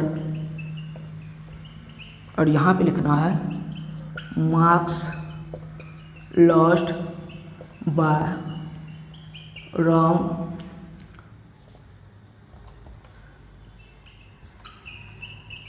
answer. अब देखिए केस 2 में क्या कर रहा है, प्रत्येक सही जवाब पे उसको 4 नंबर मिल रहा है अब, और गलत जवाब पे उसको 2 नंबर कट रहा है, और उसको टोटल मार्क्स छोड़िए अभी, वो बाद में करते हैं। तो उसको सही जवाब पे कितना मिल रहा है, एक सही जवाब पे 4 नंबर। अब वो टोटल सही जवाब कितना दिया है, x को, तो उसको टोटल अंक कितना प्राप्त होगा, 4 into x is equal to 4x। अब वो गलत जवाब क्या को दिया है, y को, तो उसको एक गलत जवाब पे कितना नंबर कट रहा है, 2 को, तो टोटल उसको अंक कितना कटेगा, 2 into Y is equal to 2y। ठीक है, अब यहाँ पे अगेन कर दीजिए, अगेन। अब देखिए उसको अंक प्राप्त होता 50, कब, अगर वह 4 नंबर के हिसाब से उसको पॉजिटिव मार्किंग मिलता, यानी 4x उसको मार्क्स प्राप्त होता, और 2 नंबर के हिसाब से उसको माइनस मार्किंग रहता, यानी उसको तब माइनस मार्किंग के वजह से उसको कितना नंबर घट जाएगा, 2y इजकल टू तब होगा 50। यह हो गया इक्वेशन सेकेंड। अब जरा सा आप वेट करिए, हमको थोड़ा सा इसको ट्रांसलेट करने दीजिए। Late the number of right now answer भी, माना कि सही उत्तरों की संख्या क्या होगा, x, तथा गलत उत्तरों की संख्या क्या है, y है। तब कुल प्रश्नों की संख्या होगा, संख्या बराबर x प्लस y।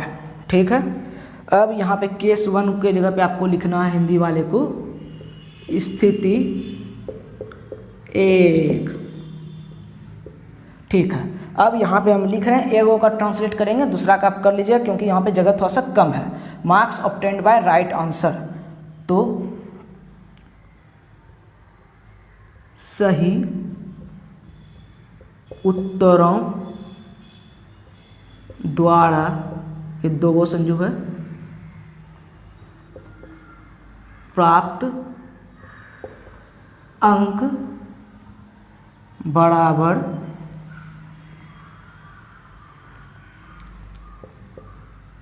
गलत उत्तरों द्वारा लॉस्ट का कटा हुआ अंक या अंकों में कटौती, अंकों में कटौती बराबर लिख दीजिएगा। यही स्टेटमेंट आपको सेम टू सेम यहाँ पे उतार देना है। अब यहाँ पे लिखना है आपको प्रश्न से, यहाँ पे आपको लिखना है स्थिति 2, यहाँ पे लिखना है आपको पुनः। तो इसको नोट करिए आप पहले।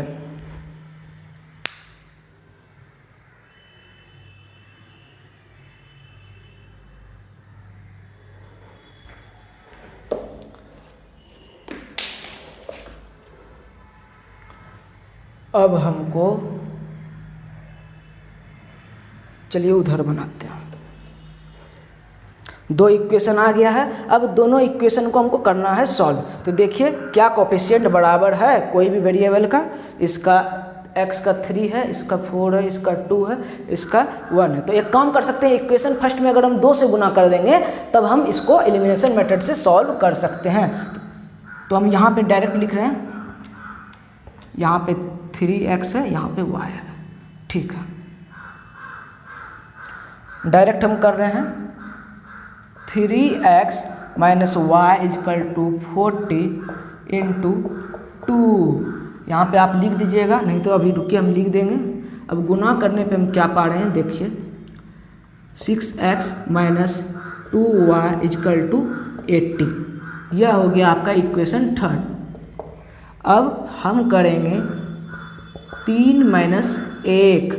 3 माइनस 1 करने से मेरा क्या होगा देखिए, तो 6x माइनस 2, यहाँ पे क्या है y, minus 2y is equal to 80 minus, अब 1 को घटाएंगे और माफ़ कीजिएगा 3 माइनस 2 होगा, क्योंकि यह जो इक्वेशन है यह इक्वेशन फर्स्ट ही है, हम फर्स्ट में ही गुना करके इसको लाए हैं। क्योंकि यह इसी से डिराइव हुआ है, इसीलिए 3 माइनस वो करिए, आपका कोई अर्थ नहीं बनेगा। इसीलिए आप चूँकि इसमें फर्स्ट में गुना किए हैं तो इसमें घटाइए सेकंड को, तो 3 माइनस सेकंड कर रहे हैं तो सेकंड देखिए क्या होगा, 4x minus 2y is equal to 50।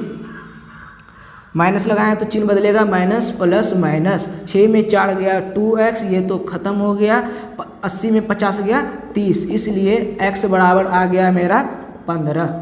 अब x बराबर 15 आ गया तो यहाँ पे आपको लिखना है putting the value of x in equation first में रखिए, तो 3 गुना 15 माइनस क्या है y इजकल टू 40 है, तो 45 हुआ, तो y को इधर भेजिए, तो y बराबर हो जाएगा आपका यहाँ पे 45 प्लस है, माफ़ कीजिएगा ये y इधर गया तो 40, 45 माइनस 40 इजकल टू 5। इतना सा आपको पहले नोट करना है, पहले हिंदी लिखने दीजिए।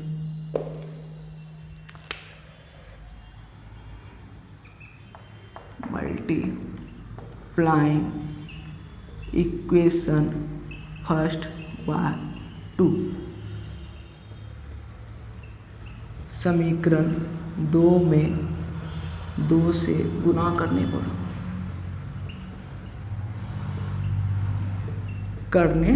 पर ये आपको लिख देना है इसकी जगह पे। अब यहाँ पे लिखना है आपको x के मान को समीकरण 1 में रखने पर। अब यहाँ पे हम लिखेंगे so the total number of question is, क्या होगा x प्लस वाई है, तो यहाँ पे देखिए x मेरा क्या है 15, 15 प्लस 5 इजकल टू 20। हिंदी वाले लिख लेंगे यहाँ पे, अतः कुल प्रश्नों की संख्या 20 है। चलिए नोट करिए इसको।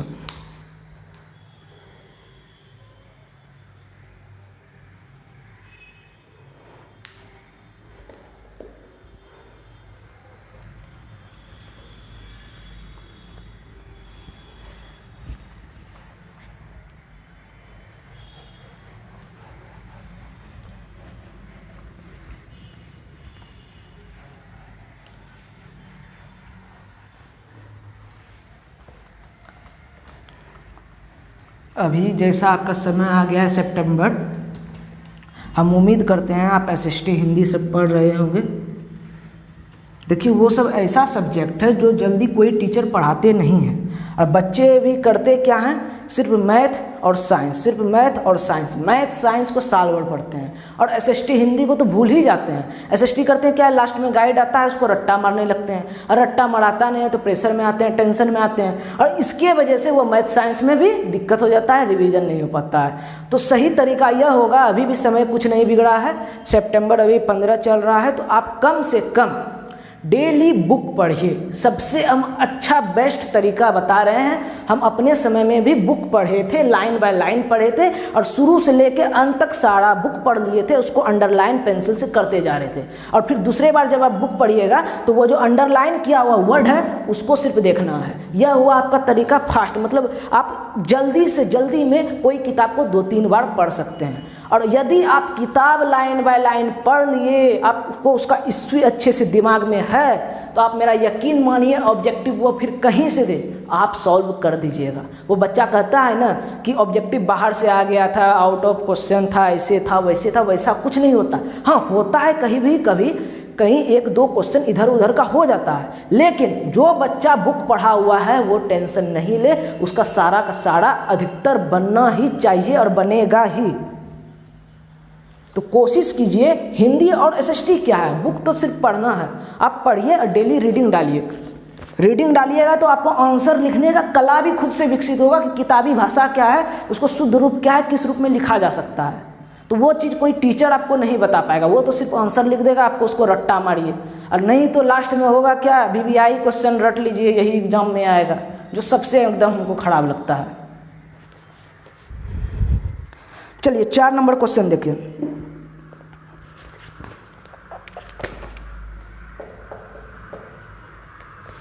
एक राजमार्ग है यानी हाईवे है, पर 2 स्थान ए और बी में 100 किलोमीटर की दूरी पर है। ए और बी कोई 2 पोजीशन है, मान लीजिए यह है पोजीशन आपका ए और यह है आपका पोजीशन बी। इन दोनों के बीच का दूरी कितना है, 100 किलोमीटर। ठीक है, अब आगे कह रहा है एक कार ए से तथा दूसरी कार बी से एक ही समय पर चलना प्रारंभ करती है। चलिए यहाँ पे एक गाड़ी बना देते हैं, कार तो हम बना नहीं पाएंगे। अब दोनों एक साथ एक ही समय पर चलना प्रारंभ करती है। एगो है ए पर, ए पोजीशन पर रखा हुआ है, एगो है बी पोजीशन पर। ठीक है, यदि ये कारें भिन्न भिन्न चालों से एक ही दिशा में चलती है तो वो 5 घंटे पश्चात मिलती है। समझिएगा, अब यदि ये दोनों कार एक ही डायरेक्शन में एक साथ चले और दोनों का स्पीड भी क्या बोल रहा है, भिन्न भिन्न है, अलग अलग स्पीड है, तब वो दोनों 5 घंटे के बाद मिलती है। तब बोल रहा है दोनों कार की चाल ज्ञात कीजिए। तो हमको ट्रिक क्या सिखाएं, जो पूछे उसको करना है assume. Let the speed of car A लिखिए is x kilometre per hour, यहीं पे लिखते हैं, and the speed of car B is y kilometre per hour. ठीक है, हम एज्यूम कर लिए। अब उसके बाद क्या कह रहा है, एक ही डायरेक्शन में चल रहा है, एक साथ चल रहा है, 5 घंटे पश्चात मिलता है। मान लीजिए कोई यहाँ पर पॉइंट सी है जहाँ पर यह दोनों मिलकर 5 घंटे में मिल रहा है। तो अब बताइए पहले, देन डिस्टेंस कितना ट्रेवल किया, आ जाएगा distance travelled by car A. Car A कितना डिस्टेंस ट्रेवल किया, समझिए। हम जानते हैं स्पीड बराबर क्या होता है, यहाँ पे लिखते हैं स्पीड बराबर होता है आपका डिस्टेंस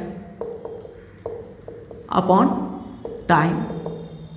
अब हमको डिस्टेंस निकालना है, तो डिस्टेंस बराबर क्या होता है, speed into time is equal to क्या होगा, स्पीड आपका हम एज्यूम किए हैं x kilometre, x into unit अभी छोड़ दीजिए, अब टाइम। तो अब बताइए ये सी पर कितना देर में जा रहा है कार 5 घंटा में, तो 5 इजकल टू 5x मीटर। अब माफ कीजिएगा किलोमीटर, यूनिट लास्ट में हम लगा दिए किलोमीटर, चूंकि डिस्टेंस है तो किलोमीटर में लिख दिए। अब फिर से लिखना है distance travelled by car be is equal to क्या होगा। अब कार बी का लीजिए, कार बी चल रहा है स्पीड से y किलोमीटर पर आवर, और फिर उसके बाद वह टाइम कितना ले रहा है, यह भी ले रहा है 5 घंटा, तो y into 5 equal to 5y kilometre. यह तो निकल गया डिस्टेंस दोनों कितना ट्रेवल किया। अब देखिए, अब यहाँ पे आप एक बात बताइए, यह कार जो है यह कितना किलोमीटर चला है इसके कंपेयर में। समझिएगा, यह कार चला है बी से लेके सी तक, यानी यह कार चला है आपका कहाँ है 5y किलोमीटर। ये आपका डिस्टेंस क्या है 5y किलोमीटर, और यह डिस्टेंस आपका क्या है 5x किलोमीटर। हम कह सकते हैं सो आपका 5y किलोमीटर इजकल टू 100, माफ कीजिएगा 5x होगा, 5x kilometre equal to 100 plus 5y kilometre. अच्छे सोचिए, यह कार चला, पहले तो यह 100 किलोमीटर तय किया होगा क्योंकि इसके बीच का ही गैप हो गया 100 किलोमीटर। उसके बाद ना यह बी पॉइंट पर पहुंचकर आगे बढ़ा, तो कुल मिलाकर यह दूरी तय किया 5x किलोमीटर। तो हम लिख दिए 5x किलोमीटर बराबर क्या होगा। अब यह कितना दूरी चला, तो पहले 100 किलोमीटर चल रहा है जो हमको ज्ञात है, वो देखिए 100 किलोमीटर लिख दिए 100 किलोमीटर प्लस यह 5y किलोमीटर चला, यानी यह कार बी इतना डिस्टेंस ट्रेवल किया हुआ दूरी तय किया, तो उतना लिख दिए। यूनिट को आप अभी हटा भी दीजिएगा तो कोई दिक्कत नहीं है, यूनिट में आपको अजराना नहीं है। चलिए यूनिट हटा देते हैं, किलोमीटर हटाइए, किलोमीटर हटा दीजिए, तो हम लिख सकते हैं इसको, या आपका 5x minus 5y is equal to 100। अब सभी पदों में आप 5 से भाग दीजिए तो आपका होगा x minus y is equal to 20। यह हो गया आपका इक्वेशन फर्स्ट। अब इक्वेशन सेकंड देखिए क्या कहता है क्वेश्चन में। तो हिंदी वाले किताब में थोड़ा सा आपका गड़बड़ है, आपका कंडीशन सेकंड दिया नहीं है, तो हम इंग्लिश वाला बुक थोड़ा सा पढ़ते हैं। तो इंग्लिश वाले बुक में कहता है if they travel toward each other they meet in 1 hour. अगर ये दोनों एक दूसरे के डायरेक्शन में ट्रैवल करता है तब यह 1 घंटे में मिलता है। अब कंडीशन 2 है, देखिए पहला कंडीशन था कि यह एक ही डायरेक्शन में गया तो 5 घंटा में मिला। अब दूसरा, ये यहाँ पे हम दे देते हैं केस 1, अब यहाँ पे केस 2 लेते हैं। यह आपका ए बी, अब कह रहा है यह जो कार है दोनों यह एक दूसरे के डायरेक्शन में, आप वहाँ पर खड़े हो जाइए, हम यहाँ पर खड़े हैं, हम दोनों एक दूसरे के यदि डायरेक्शन में चलेंगे तो कैसे चलेंगे।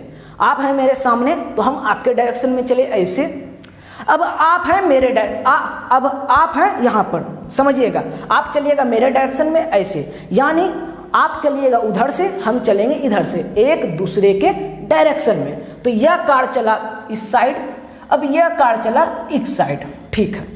अब देखिए आपको यहाँ पर थोड़ा सा तो कॉन्सेप्ट लग रहा होगा कि किस कार का स्पीड ज़्यादा है, किस कार का स्पीड कम है। बोलिए कैसे। यह कार लगाता है बी वाला कार 5 घंटा इतना दूर तय करने में, मात्र इतना दूरी तय करने में यह 5 घंटा लगा रहा है, और कार ए देखिए 5 घंटा में यह 100 किलोमीटर तो पहले तय किया, फिर उसके बाद इस कार के द्वारा तय की गई दूरी को भी तय किया, यानी कार ए का स्पीड ज़्यादा होगा। तो इस फिगर में या खैर इस कॉन्सेप्ट का अभी इससे इस चीज़ से कोई लेना देना नहीं है कि किसका स्पीड ज़्यादा है किसका कम, हम सिर्फ आपको ऐसे बात का बात बताएं। अब फिगर में देखिए, अब हम जान रहे हैं यह कार इधर जा रहा है, यह कार इधर जा रहा है। सपोज करिए यह कोई पॉइंट यहाँ पर मिला, अब हम यह पॉइंट इस साइड ही क्यों दिए, क्योंकि यहाँ पर हम इस चीज़ को जान रहे हैं, कार आपका माफ कीजिएगा यहाँ पर ए है, यहाँ पर बी है, क्योंकि हम जान रहे हैं कार ए का स्पीड ज़्यादा है, इसी कारण से हम पॉइंट यहाँ पर दे दिए। अब आपको समझ में नहीं आता है किसका स्पीड कम है किसका ज़्यादा, आप नहीं उलझना चाहते हैं तो आप सीधा बीच में दीजिएगा, कोई दिक्कत नहीं है, ठीक है। अब इन दोनों के बीच का दूरी कितना है 100 किलोमीटर। अब दोनों मिल रहा है कहाँ पे, पॉइंट यहाँ पर मान लीजिए डी पर, पॉइंट डी पर दोनों एक दूसरे पे मीट करता है, क्योंकि एक ही डायरेक्शन में जा रहा है तो एक जगह पे तो मिलना है। अब क्वेश्चन कर रहा है 1 घंटे में मिलता है, तब अब बताइए 1 घंटे में कार ए का चाल क्या होगा। तो कार का माफ कीजिएगा 1 घंटे में कार द्वारा तय किया गया दूरी क्या होगा, डिस्टेंस, अगेन यहां पे लिखिएगा डिस्टेंस ट्रेवल्ड बाय कार ए इन, यहां पर लिखे हैं,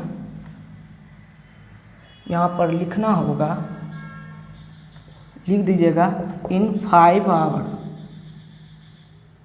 रुकिए हम लिखते हैं in 5 hour equal to 5x। 1 minute रुक जाइए। इन 5 आवर इक्वल टू आपका हो जाएगा 5y। हाँ, तो इन 1 आवर, अब 1 घंटे में कितना दूरी तय करेगा? तो अब देखिए दूरी निकालना, दूरी बराबर उसी तरह चाल गुना समय। अब हम चाल जानते हैं, स्पीड क्या है? x किलोमीटर प्रति घंटा। तो x इंटू 1 इक्वल टू क्या हो जाएगा? x। यह हो गया आपका डिस्टेंस, ये किलोमीटर में होगा, यूनिट छोड़ दीजिए। फिर से लिखेंगे distance travelled by car A है यहाँ, car B in 1 hour equal to y into 1 equal to y kilometre. ठीक है, अब हम क्या जान रहे हैं? यहाँ पर देखिए D पॉइंट है, x, यह जो A वाला कार है यह चला x किलोमीटर, और यह वाला जो कार है यह चला y किलोमीटर। समझिएगा, यह चला y किलोमीटर, यह चला x किलोमीटर। लेकिन एक बात हम जानते हैं, दोनों जो दूरी तय किया उन दोनों का दूरी का योग क्या होगा? 100 किलोमीटर, क्योंकि दोनों एक जगह पर मिल रहा है। और यह इतना बड़ा डिस्टेंस प्लस इतना बड़ा डिस्टेंस इक्वल टू क्या होगा? AB, यानी BD plus AD equal to क्या है? AB। देखिए, so x plus y equal to 100 kilometre. Kilometre हटा दिए हैं, यह हो गया आपका इक्वेशन 2। तो इक्वेशन फर्स्ट है, इक्वेशन 2 है। अब यहाँ पे हम लिख रहे हैं 1 प्लस 2 को जोड़े, वो सब लिख दीजिएगा एलिमिनेशन मेथड से।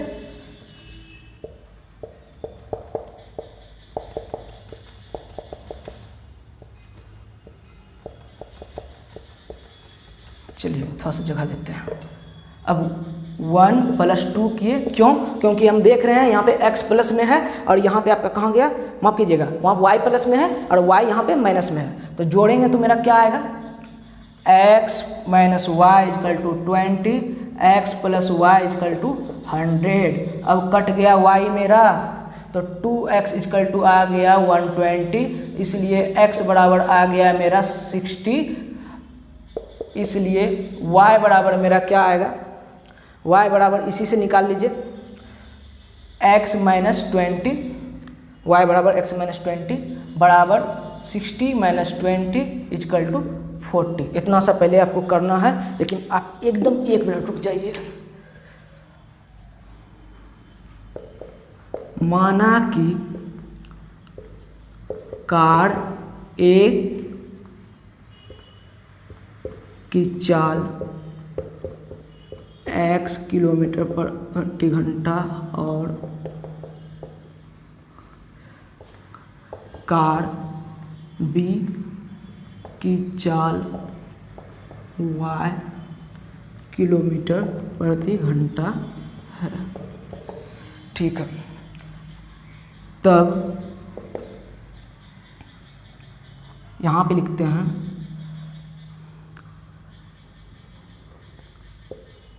कार A द्वारा 5 घंटे में तय की गई दूरी बराबर 5x। यहीं पे लिखेंगे कार B द्वारा 5 घंटे में तय की गई दूरी बराबर 5y। ठीक है, 100 को जगह पे आप लिखिएगा, इसलिए 100 नहीं लिखे, यहाँ पे 10 लिखिए, अच्छा रहेगा 10, इस प्रकार। ठीक है, अगेन को लिखिएगा पुनः। अब फिर से यहाँ पे आपको वही चीज़ लिखना है, तो आप हिंदी वाले इसके जगह पे लिख दीजिएगा। यहाँ पे खाली आपको यहाँ पे 1 घंटे का जगह पे आपको लिखना है 1 घंटे में। हाँ सही है सब चीज़। यहाँ पे लिखेंगे फिर से 10।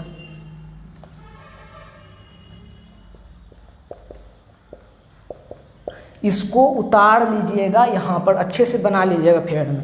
तो अब हम यहाँ पे लिखेंगे, और एक बात याद रखिएगा, ये वाला जो सवाल आप अगर एग्जाम में आ गया, अगर आपको बनाने का मौका मिला तो फिगर जरूर बनाइएगा, वो भी दोनों। अगर आप फिगर बनाइएगा तो एग्जामिनर को अच्छे से समझ में आएगा, नहीं तो हो सकता है हड़बड़ में समझ में नहीं आए। वैसे हम यह नहीं बोल रहे हैं कि टीचर समझ नहीं पाएंगे, समझ जाएंगे, लेकिन फिर भी आपका कर्तव्य बनता है कि आप टीचर की थोड़ा मदद कर दें।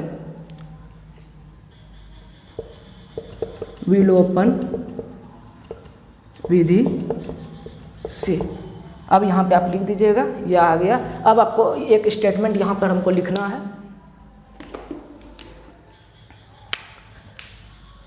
So the speed of car A is, क्या होगा, कार ए का एक्स है 60 kilometre per hour and speed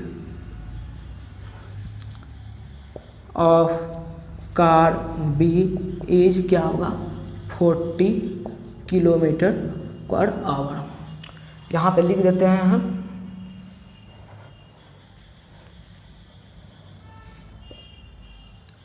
अतः कार ए की चाल x किलोमीटर प्रति घंटा है, या पर आवर भी लिख सकते हैं आप, तथा कार b की चाल y किलोमीटर प्रति घंटा है। यह हो गया आपका आंसर। नोट करिए इसको।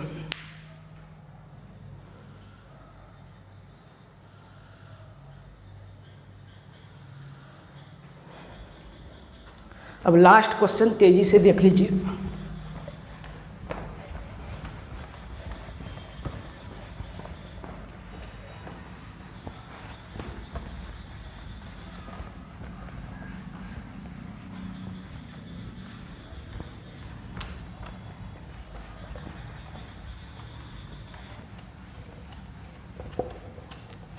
सिर्फ होगा तो हम इक्वेशन बना के आपको दे देंगे, आप अपना सॉल्व कर लीजिएगा। 4 नंबर का है 5। देखिए क्या कहता है जल्दी से। एक आयत का क्षेत्रफल 9 वर्ग इकाई कम हो जाता है यदि उसकी लंबाई 5 इकाई कम कर दी जाती है और चौड़ाई 3 इकाई बढ़ा दी जाती है। यदि हम लंबाई को 3 इकाई और चौड़ाई को 2 इकाई बढ़ा दें तो क्षेत्रफल 67 वर्ग इकाई बढ़ जाता है। तो आयत की विमाएँ ज्ञात कीजिए। लेट द, क्या लिखेंगे,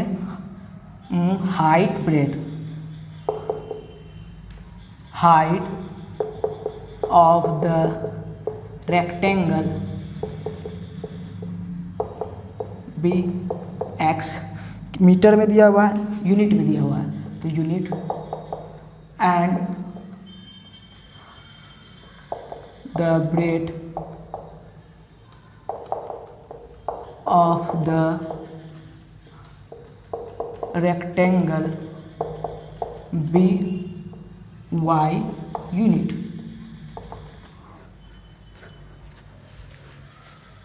यूनिट नहीं आ रहा है, यूनिट, ठीक है, एज्यूम कर लिए। देन एरिया ऑफ रेक्टेंगल क्या होगा आपका, equal to l into b, हम जानते हैं होता है, तो हो जाएगा आपका एक्स वाई यूनिट स्क्वायर। ठीक है, अब अकॉर्डिंग टू क्वेश्चन हम आते हैं। ये तो मेरा जितना काम था हम कर दिए। अब अकॉर्डिंग टू क्वेश्चन देखिए क्या कहता है। 9 वर्ग इकाई कम हो जाता है यदि उसकी लंबाई 5 इकाई कम, यानी लंबाई कितना, कहाँ है आपका, हाइट, यही हो गया, माफ कीजिएगा यहाँ पे लेंथ दे दीजिए, लेंथ एंड ब्रेथ। हाँ ठीक है, लंबाई क्या कह रहा है, ये 5 इकाई कम हो जाता है, तो हमको लेंथ में 5 इकाई कम करना है, तो x - 5 हो गया, समझिएगा, x लेंथ उसका पहले से 10 मीटर पहले से लेंथ है, उसमें 5 इकाई कम करेंगे यानी 5 मीटर कम करेंगे तो क्या हो जाएगा 5 मीटर, तो 10 - 5 यानी अगर x है उसका लंबाई तो x - 5। अब ये लंबाई कम कर दिए और क्या कर रहा है 5 इकाई कम कर दी जाती है और चौड़ाई 3 इकाई बढ़ा दी जाती है। चौड़ाई देखिए, चौड़ाई क्या है y, तो y + 3, तो उसका क्या हो जाता है क्षेत्रफल 9 वर्ग इकाई कम हो जाता है। तो इसका क्षेत्रफल क्या होगा इक्वल टू आपका XY माइनस आपका हो जाएगा 9 यूनिट स्क्वायर। समझिएगा, ऐसे x यूनिट स्क्वायर छोड़ दीजिए। सबसे पहले रेक्टेंगल का हम लेंथ और ब्रेथ मान लिए, लंबाई चौड़ाई मान लिए, कोई दिक्कत नहीं है। फिर उसके बाद हम जानते हैं उसका एरिया होता है ln/b = XY यूनिट स्क्वायर, हम कर दिए, ठीक है। अब कह रहा है यदि उसका लंबाई 5 यूनिट घट जाए तो हम 5 यूनिट घटा दिए और उसका कह रहा है चौड़ाई 3 यूनिट बढ़ा दी जाए, बढ़ा दिए, तब उसका क्षेत्रफल 9 इकाई बढ़ जाता है, माफ कीजिएगा घट जाता है। तो अब क्षेत्रफल निकालना होगा, तो नया वाला रेक्टेंगल का क्षेत्रफल, तो यहाँ पे उतना इलोबरेट करके लिखना होगा। अब हमको समय का कमी हो जा रहा है, तो एक काम करते हैं, इस क्वेश्चन को हम रुकिए कर ही देते हैं।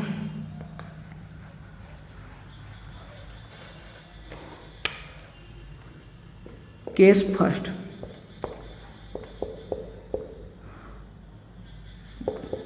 The length of new rectangle is क्या होगा x - 5 यूनिट। रुक जाइए कर ही देते हैं। फिर breadth of new rectangle is क्या होगा आपका y + 3 यूनिट, यही है ना, और 3 इकाई बढ़ा दी जाती है। तब लिखेंगे यहाँ पे then area of new rectangle is क्या हो जाएगा x - 5 × y + 3। अब यहाँ पे करना है अकॉर्डिंग टू क्वेश्चन, बनाइए तो अच्छे से बनाइए। x - 5 × y + 3 = क्या हो जाएगा आपका XY में 9 घट जाएगा। यह हो गया आपका इक्वेशन फर्स्ट। फिर केस 2 में आते हैं।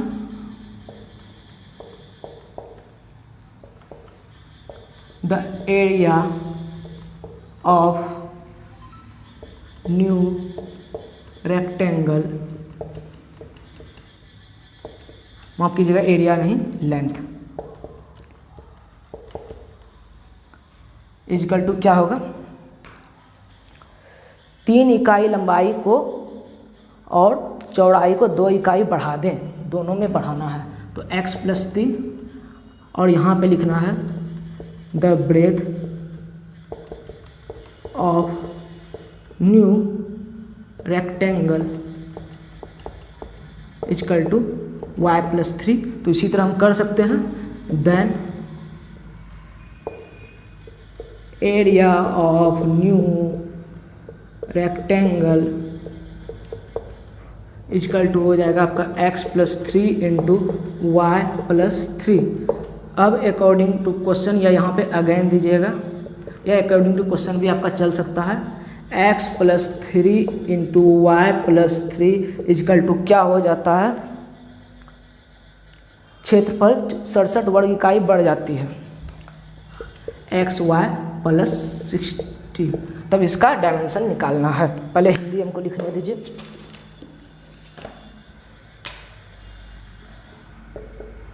माना कि आयत की लंबाई x इकाई तथा चौड़ाई y इकाई है, ठीक है। तब आपका रेक्टेंगल आयत का क्षेत्रफल स्थिति 1,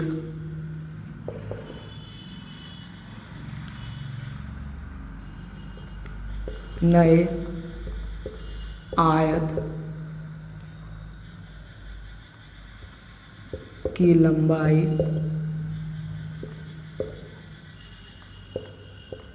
नए आयत की चौड़ाई, ये लिख देना है। और यहाँ पे इकाई, सब यूनिट की जगह पे इकाई इकाई कर दीजिएगा, ठीक है।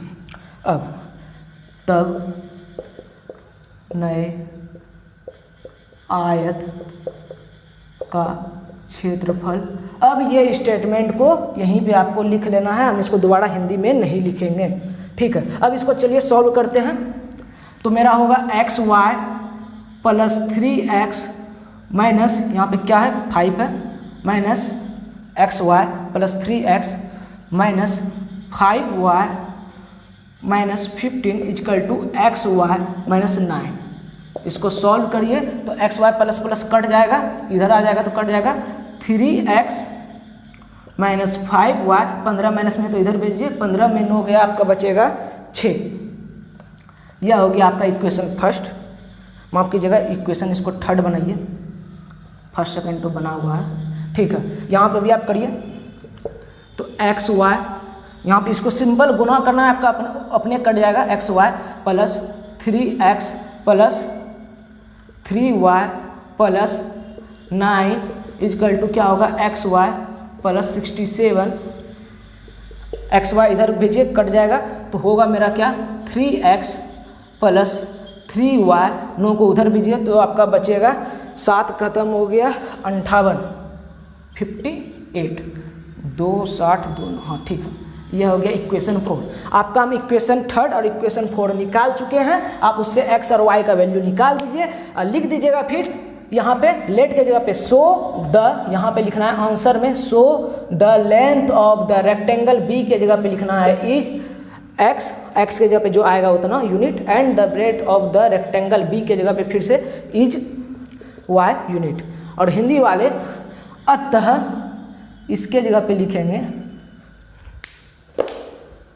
इसके जगह पे लिखेंगे अतः आयत की लंबाई x के जगह पे लिख देगा, जो आएगा इकाई तथा चौड़ाई इतना है। आज के लिए इतना ही रहने देते हैं, अपने से प्रैक्टिस करिएगा, तब तक के लिए पढ़ाई करते रहें, धन्यवाद।